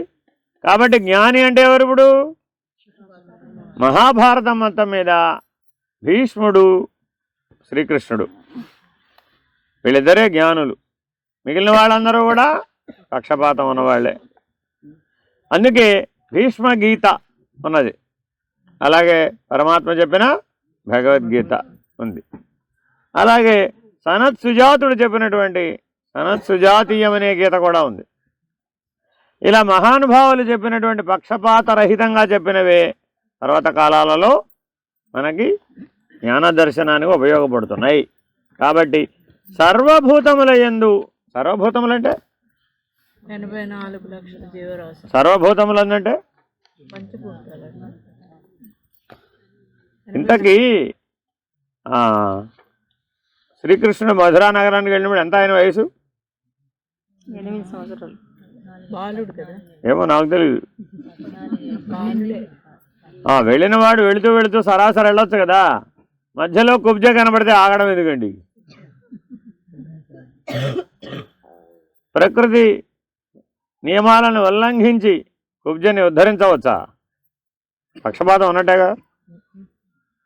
వాళ్ళ గురువు గారి బిడ్డని ప్రకృతి ధర్మాలను ఉల్లంఘించి యమధర్మరాజు దగ్గర నుంచి తేవచ్చా? పక్షపాతం ఉన్నట్టేగా. ఇలా ఎన్నో సందర్భాలలో పరమాత్మకు పక్షపాతం ఉన్నట్టుగా మన అజ్ఞాన బుద్ధి కనబడుతుంది. జ్ఞాని చేసే చాలా పనులు పక్షపాతంతో ఉన్నట్టుగా అజ్ఞాన బుద్ధికి తోస్తాయి, కానీ జ్ఞానికి ఏ పక్షపాతం ఉండదు. ఎందుకని? అతనికి ఒక్క పనే ఉంది. ఏమిటయ్యా? ఏ జీవి అయినా సరే తన జ్ఞానంతో దాన్ని ఆశీర్వదిస్తాడు.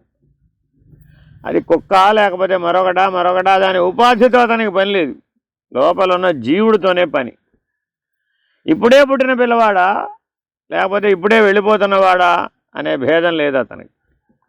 అతను ఎంతసేపు కూడా లోపలున్న జీవుడికి సద్గతిని ప్రసాదించేటటువంటి జ్ఞాని.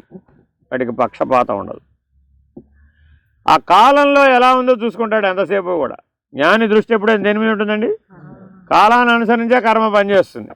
కాబట్టి కాలం యొక్క జ్ఞానం కలిగినటువంటి వాడు కాబట్టి కాలంలో అది సాధ్యమా అసాధ్యమా, తనకు అక్కడ కర్తవ్యం ఉందా లేదా, ఆ జీవికి సద్గతి సాధ్యమా కాదా, ఎంతసేపు ఉండాలి, అక్కడ ఎంతసేపు ఉండాలి వాడికి తెలిసిపోతుంది. వాడికి ఏం పక్షపాతం ఉండదు. కానీ చాలామంది ఏమనుకుంటారు, కొంతమంది అంటే ఆయనకి చాలా ఇష్టం లేండి, ఎన్నో చెప్తాడు కథలంతా, అట్లాగే ఆయనే అందరినీ దగ్గరికి రానివాడు, ఆ నలుగురినే రానిస్తాడు అంతే అంటారు అనుకో. అప్పుడు దోషం ఎవరిది? అజ్ఞాన దృష్టి. ఎందుకని? అతనికి ఏ పక్షపాతం ఉండదు. సర్వభూతముల యందు పక్షపాతము లేక వ్యవహరించేవాడెవడో వాడే జ్ఞాని. సరే, చివరికి వచ్చేసామండి. మనం కామారబ్ధ సమాధిస్సు కామం ఫలతి నిశ్చితం. కోరికకై సమాధి యోగం అభ్యసించిన వానికి నిశ్చయముగా కోరిక ఫలింపుతున్నది. సమాధి యోగం ఇది కూడా ఒక యోగం అండి. అష్టాంగ యోగంలో సమాధి కూడా ఒక స్థితి, దానికి సమాధి యోగం అని పేరు. దాంట్లో సబీజ నిర్బీజ సవికల్ప నిర్వికల్ప అంతర బాహ్య ఈ 6 విధాలైన సమాధులు యోగ సమాధులు. గుర్తుపెట్టుకోవాలండి. ఇవేమిటివి? యోగ సమాధులు. జ్ఞాన మార్గంలో సమాధులు వేరే, మళ్ళీ అక్కడ కూడా 6 ఉంటాయి. అవేమిటి? శబ్దానువిద్ధ, దృశ్యానువిద్ధ, సవికల్ప, నిర్వికల్ప, అంతర బాహ్య. అవేమో జ్ఞాన మార్గంలో ఉండే షడ్విధ సమాధులు. మొదట చెప్పినవి యోగ మార్గంలో చెప్పిన సమాధులు. యోగ మార్గంలో చెప్పిన సమాధి నిష్టకు సమాధి యోగం అని పేరు. సమాధి యోగం. ఈ సమాధి యోగంలోకి వెళ్ళే ముందు నేను భూ సమాధి అవుతాను అంటే పంచభూతాలను అధిగమించడానికి ఈ సమాధి యోగం పనికొస్తుంది. ఒకరేం చేశారు? బర్ఫానీ బాబా అంటే అర్థం ఏమిటి? అక్కడెక్కడో బద్రీనాథులను కేదార్నాథులను ఆయన కూర్చుంటాడు. 6 నెలలు మంచు కదా, ఆయన ఏం కదలడు, మంచులో కూరుకుపోతాడు, బయటికి రాడుగా. ప్రాణాన్ని బంధించేశాడు, రాయి వలె బిగుసుకుపోయాడు, మంచులో మంచులాగా కలిసిపోయాడు. శరీరం ఏం శిథిలం కాదు, ఎందుకని మంచులో మంచులో కలిసిపోయాడుగా. యాక్షన్ రియాక్షన్ ఉంటేనే శైథిల్యం సాధ్యమయ్యేది. మళ్ళీ 6 నెలల తర్వాత మంచు కరిగిపోతుంది, మళ్ళీ ఆయన బయటకు వస్తాడు, మళ్ళీ మామూలుగా ఉంటాడు. అర్థమైందండి? ఇప్పుడు ఆయన దేని జయించాడు? ప్రకృతి యొక్క సహజమైనటువంటి లక్షణాలను సాధించాడు, సిద్ధి పొందాడు. ఇలాగా అగ్నిస్తంభనం, జలస్తంభనం, వాయుస్తంభనం, అలాగే భూసమాధి అంటే అర్థమేమిటి? గొయ్యిదేవి అందులో కూర్చుంటాడు వెళ్ళి. ఓ 4 రోజులు 40 రోజులు రాకుండా ఉంటాడు. తర్వాత ఆయన బయటకు తీస్తారు, అలాగే ఉంటాడు. మామూలే. మళ్ళీ బయటకు వచ్చినాక మళ్ళీ మామూలుగానే ఉంటాడు. ఇలా ఈ సమాధి యోగం ద్వారా ఎన్నో కోరికలను నెరవేర్చుకోవచ్చు, సాధ్యమే. మానవాతీతమైన ఎన్నో శక్తులను స్వాధీనపరచుకోవచ్చు. మన వాళ్ళందరూ కూడా చాలామంది ఇలాంటి వాళ్ళు పరిచయాలు ఉంటారు. ముఖ్యంగా మీరు సూక్ష్మ శరీరం, స్థూలాన్ని దాటి సూక్ష్మ స్థితిలో ఉన్నప్పుడు ఇలాంటి వాళ్ళందరి పరిచయాలు మీకు పిలవకుండానే వస్తారు. పిలవకుండానే మీ సాంగత్యంలోకి, వాళ్ళ సాంగత్యంలోకి మీరు వెళ్ళటం కానీ, మీ సాంగత్యంలోకి వాళ్ళు రావడం కానీ వస్తుంది. అప్పుడు మీరు ఏం చేయాలి? ఐహికమైనటువంటి అంశాల జోలికి వెళ్ళకూడదు. ఏం చేయాలి? మనం జ్ఞానాగ్ని కొరకే ప్రయత్నించాలి, మోక్షం కొరకే ప్రయత్నించాలి. లేకపోతే మాత్రం ఇలాంటి వాళ్ళలో ఎవరో ఒకరు మిమ్మల్ని పట్టుకుపోతారు, రా అంటారు, వాడు వెనకబడిపోతావు. మన కుంభమేళ వచ్చిన వాళ్ళందరికీ చెప్పే, జాగ్రత్తగా ఉండకపోతే ఎవరో ఒకరు రా అంటే వాడు వెంబడిపోవడమే, ఇంకా అంతే. ఆ తర్వాత ఎప్పటికో మేలుకుంటావు, ప్రయోజనం ఉండదు. కాబట్టి సమాధి యోగం వల్ల కోరికలు తీరతాయా లేదా? తీరతాయి, కానీ ప్రయోజనం లేదు, జ్ఞానం రాదు. కామేన యోగమభ్యస్య స్థితప్రజ్ఞో భవేద్యది సకామో ముష్య సాఫల్యం గచ్చన్నపి నహర్షయేత్. కోరిక పొంద యోగం అభ్యసించి మధ్య యందు పూర్ణజ్ఞాని అయిన ఎడల మొదటి కోరిక అతనికి ఫలించును, కానీ దానిచే అతడు సంతసింపడు. ధ్రువుడు ఇందాక సగం చెప్పి వదిలేసే, నారాయణ దర్శనం కలిగింది. అర్థమైందండి? ఎంత కఠినమైన కఠోరమైన తపస్సు చేశాడో తెలుసా ధ్రువుడు? చాలా చాలా కష్టమైన తపస్సు అండి. పిల్లలు అలాంటి తపస్సు చేయడం చాలా కష్టం, మనం అస్సలు చేయలేము. మన సంగతి చెప్పాను అక్కర్లే.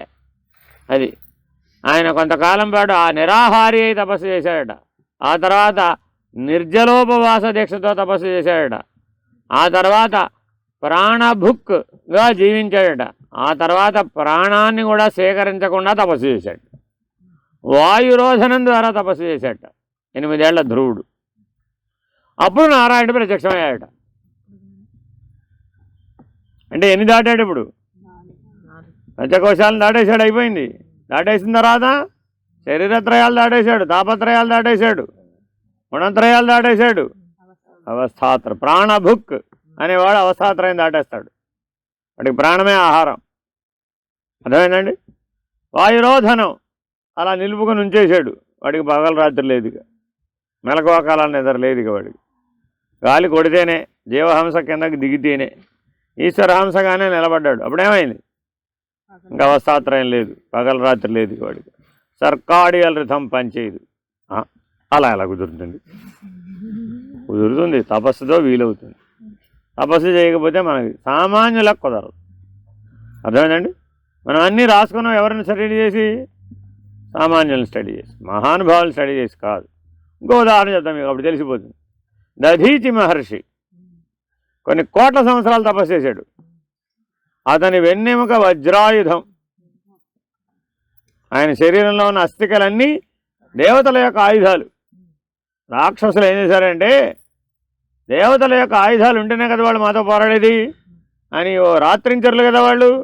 శుభ్రంగా అన్ని ఆయుధాలు పట్టుకుపోయి నూరి పొడి చేసేసి గంగలో గెలిపించారు, సముద్రంలో గెలిపించారు. ఇప్పుడు ఆయుధాలు లేవు. దేవతలు ఏం చేయాలి మరి? యుద్ధం చేయడానికి ఓపిక లేదు. ఆయుధం లేకుండా యుద్ధం చేస్తాడు. అన్నింటికీ మహానుభావుడు ఒకడు ఉన్నాడు కదా, వైకుంఠం వెళ్ళి ఏం చేయమంటావు నాయన అని అడిగారు. పోండి, మీ ఆయుధాలు పోయినాయి, మీకు ఆ కాలంలో ఆ సందర్భం వచ్చింది, పోయినాయి, అవి మళ్ళీ సంపాదించుకోండి, ఏం చేస్తారు మరి మీరు అన్నాడు. మా వాళ్ళు ఎక్కడ అవుతుందన్నారు. సరే, ఓ పని చేయండి, మీ దగ్గర ఓ శిల్పి ఉన్నాడు కదా, ఎవరైనా? విశ్వకర్మ. దేవతల శిల్పి ఎవరు? రాక్షసుల శిల్పి ఎవరు? మయుడు. రాక్షస శిల్పి మయుడు. మయసభాభవనం ఆయన కట్టిందే. అర్థమైందండి? ద్వారక ఎవరు కట్టారు? మయుడు. ద్వారక మయుడు కట్టాడండి. ఉన్నట్టా లేనట్టా? ఉన్నట్టా లేనా? ఉన్నట్ట లేనట్ట? లేని ద్వారకలో 100 సంవత్సరాలు జీవింపజేశాడు పరమాత్మ. మయసభా భవనం ఉన్నదా లేదా? ఉన్నది. లేనట్టు లేనిది ఉన్నట్టు కనబడుతుంది మయసభలో. అలాగే సముద్రంలో మునగకుండా ఉండేటటువంటి నగరాన్ని నిర్మించమన్నాడు మయుణ్ణి. పరమాత్మ ఆదేశం అది. సముద్రం మీద తేలియాడుతూ ఉంటుంది నగరం అంతా. సునామీ వచ్చి మునిగిపోయింది పరమాత్మ సంకల్పం చేత యుగాంతంలో. అప్పటి వరకు ఆ ద్వారక అలాగే ఉంది. ఈ ప్రపంచంలో ఎక్కడైనా అలా నిలబడుతుందా? అలా కట్టాడు మయుడు. చిన్నవాడు కాదు మయుడు అంటే. అర్థమైందండి? విశ్వకర్మని పట్టుకెళ్ళి దధీచి దగ్గరికి పోయి ఆయన అస్థికలు అడగండి ఇస్తారన్నాడు. ఈ ప్రపంచంలో ఎవరైనా మీ దగ్గరకు వచ్చి కాస్త మీ స్కెల్టన్ ఇచ్చేయండి అంటే ఇచ్చేస్తారా? ఏమండి? ఎంత లోక కళ్యాణమైనా నీ దగ్గరకే వచ్చారు. కాసేపు దధీచి ప్లేస్లో నువ్వే ఉన్నావు అనుకో. అసలే మనం మహానుభావులమని తపస్సులమని మనతో పోటీ పడగలిగిన వాళ్ళు ఈ ప్రపంచంలో లేరని, ఈ జన్మలోనే మనకి జన్మరాహిత్యం సిద్ధించేస్తుందని మనకి బలమైనటువంటి విశ్వాసం ఉంది కదా. మిమ్మల్ని ఎవరైనా వచ్చి అడిగారు అనుకోండి కాస్త మీ అస్థిపంజరం ఇస్తారా అని ఏం చెప్తారు? ఏం చెప్తారు? ఆ ఒక్కటి తప్ప. అర్థమైందండి? దధీచి మహర్షి చరిత్ర చదివితే తెలుస్తుందండి.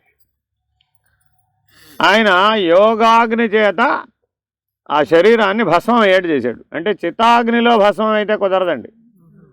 ఎముకలు ఛిద్రం అయిపోతాయి. చితాగ్నిలో ముక్కలు ముక్కలైపోతాయి. ఆ యోగాగ్నిలో దగ్ధమయ్యేట్టు చేశాడు. ఉన్నవాడు ఉన్నట్టుగా కాలిపోయాడట అన్నను తానే. ఆ ఒక్క స్కెలిటన్ మాత్రం మిగిలిపోయింది. అవి పట్టుకుపోయి వాళ్ళు ఆయుధాలు చేసుకున్నారు. అర్థమైందండి? ఇలాంటి సందర్భమే శంకరుల యొక్క జీవితంలో కూడా ఉందండి. కాపాలికుడు నీ తల కావాలన్నాడు.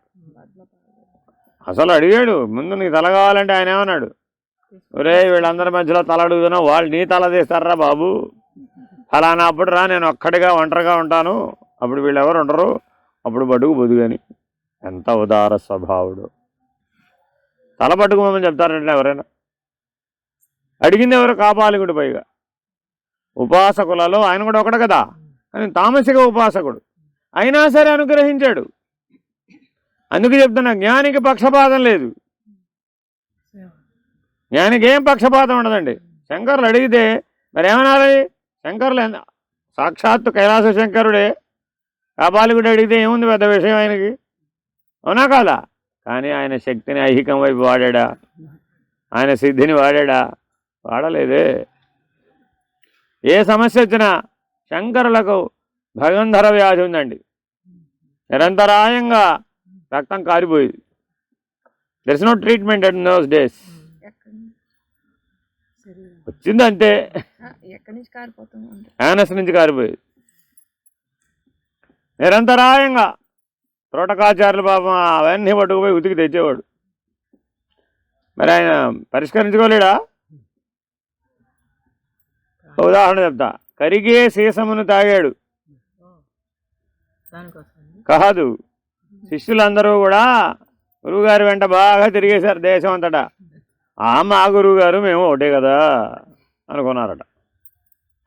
ఓహో ఇలాగా అని వెళ్తూ వెళ్తూ దారిలో అక్కడ ఎవరో సీసం కరిగిస్తుంటే ఇలా యోయాన ఆ ఎత్తి తాగేశాడు కరిగిన సీసం. వెనక్కి తిరిగి చూశాడు. నేను గురువుగారు ఒకటే అనుకుంటే మరి ఒకటి చేయాలి కదా. అది అంత సామర్థ్యం ఉన్నటువంటి వాడికి వ్యాధి బాగు చేసుకోవడం చిన్న విషయం కాదా? కానీ నియమం ఏమిటి? ఐహికమును వాడరాదు. సిద్ధిని ఐహికమును వాడరాదు. దేనికి వాడచ్చు? జ్ఞానాగ్నితో లోకానికి మేలు చేయడానికి వాడవచ్చు. అంతేగాని తన వైపు శరీరాన్ని కాపాడుకోవాలనే ఇచ్చ గడ్డిపోతంత కూడా ఉండకూడదు. సరే, కోరిక పొంద యోగం అభ్యసించి మధ్యయందు పూర్ణజ్ఞాని అయిన ఎడల మొదటి కోరిక అతనికి ఫలించును. ధ్రువుడికి రాజ్యం లభించిందా లేదా ఇప్పుడు ఇంతకీ? కానీ నారాయణ ప్రత్యక్షం కాగానే ఏమన్నాడు? మోక్షం కావాలన్నాడు. 8 ఏళ్ల పిల్లవాడు మోక్షం కావాలన్నాడు. నాకొద్దయ్య బాబు, నా రాజ్యం వద్దా, తండ్రి అతడు నాకు ఇప్పుడు అవన్నీ తుచ్చమని నాకు తెలిసిపోయింది. విడువ తగినవి అవన్నీ నాకు అవసరం లేదు. ఆయన ఉన్నాడు, ఈయనకంటే తెలివినాడు ఆయన. నరుడి కోరిక ఎలా ఉంటా నారాయణుడికి తెలియదా మాత్రం. కానీ నువ్వు మొదలు దానికోసం మొదలెళ్ళదుగా, నువ్వు తపస్సు దానికోసం తెలియదు నువ్వు. కాబట్టి చిరకాలం నువ్వు రాజ్యం ఏలవలసిందే. ఆ సంస్కారం నీకు స్థూలం దాకా వచ్చింది కాబట్టేగా నువ్వు బాధపడ్డావు. బాధపడేగా వేదనతోనేగా తపస్సు ప్రారంభించావు. కాబట్టి వేదనతో ప్రారంభించినటువంటి ఏ కర్మైనా చిరకాలం దాన్ని నువ్వు జ్ఞానంతో చేయాలి. మళ్ళా చేస్తే కానీ అది రద్దు కాదు. కాబట్టి జ్ఞానపూర్వక కర్మాచరణ అవసరమా కాదా?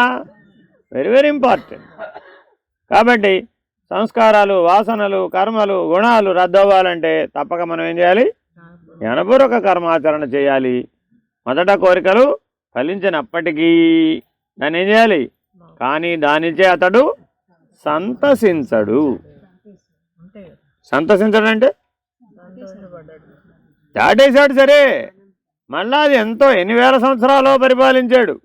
ఒకటి కాదు, రెండు కాదు, అన్ని వేల సంవత్సరాలు పరిపాలించిన ఆ రాజ్య పరిపాలన యందు ఆయనకు సంతోషం లేదు.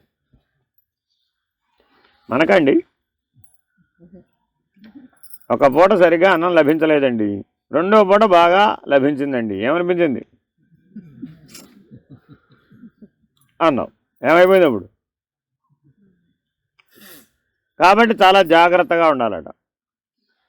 సమాధి నిష్ఠ చేత ఇవన్నీ లభించినప్పటికీ కూడా, యోగం చేత లభించినప్పటికీ కూడా ఆ యోగ శక్తిని దేనికి వాడాలి? జ్ఞానం కొరకే వాడాలి, మిగిలిన వాటి కొరకు వాడరాదు. హరి ఓం. శ్రీ గురుభ్యో నమః. హరి ఓం. ఎవరికి లేదో వాళ్ళు తీసుకోండి. పూర్ణమద పూర్ణమిదం పూర్ణాత్ పూర్ణముదచ్యతే పూర్ణస్య పూర్ణమాదాయ పూర్ణమేవావశిష్యతే. ఓం తత్సత్. ఓం శాంతి శాంతి శాంతి.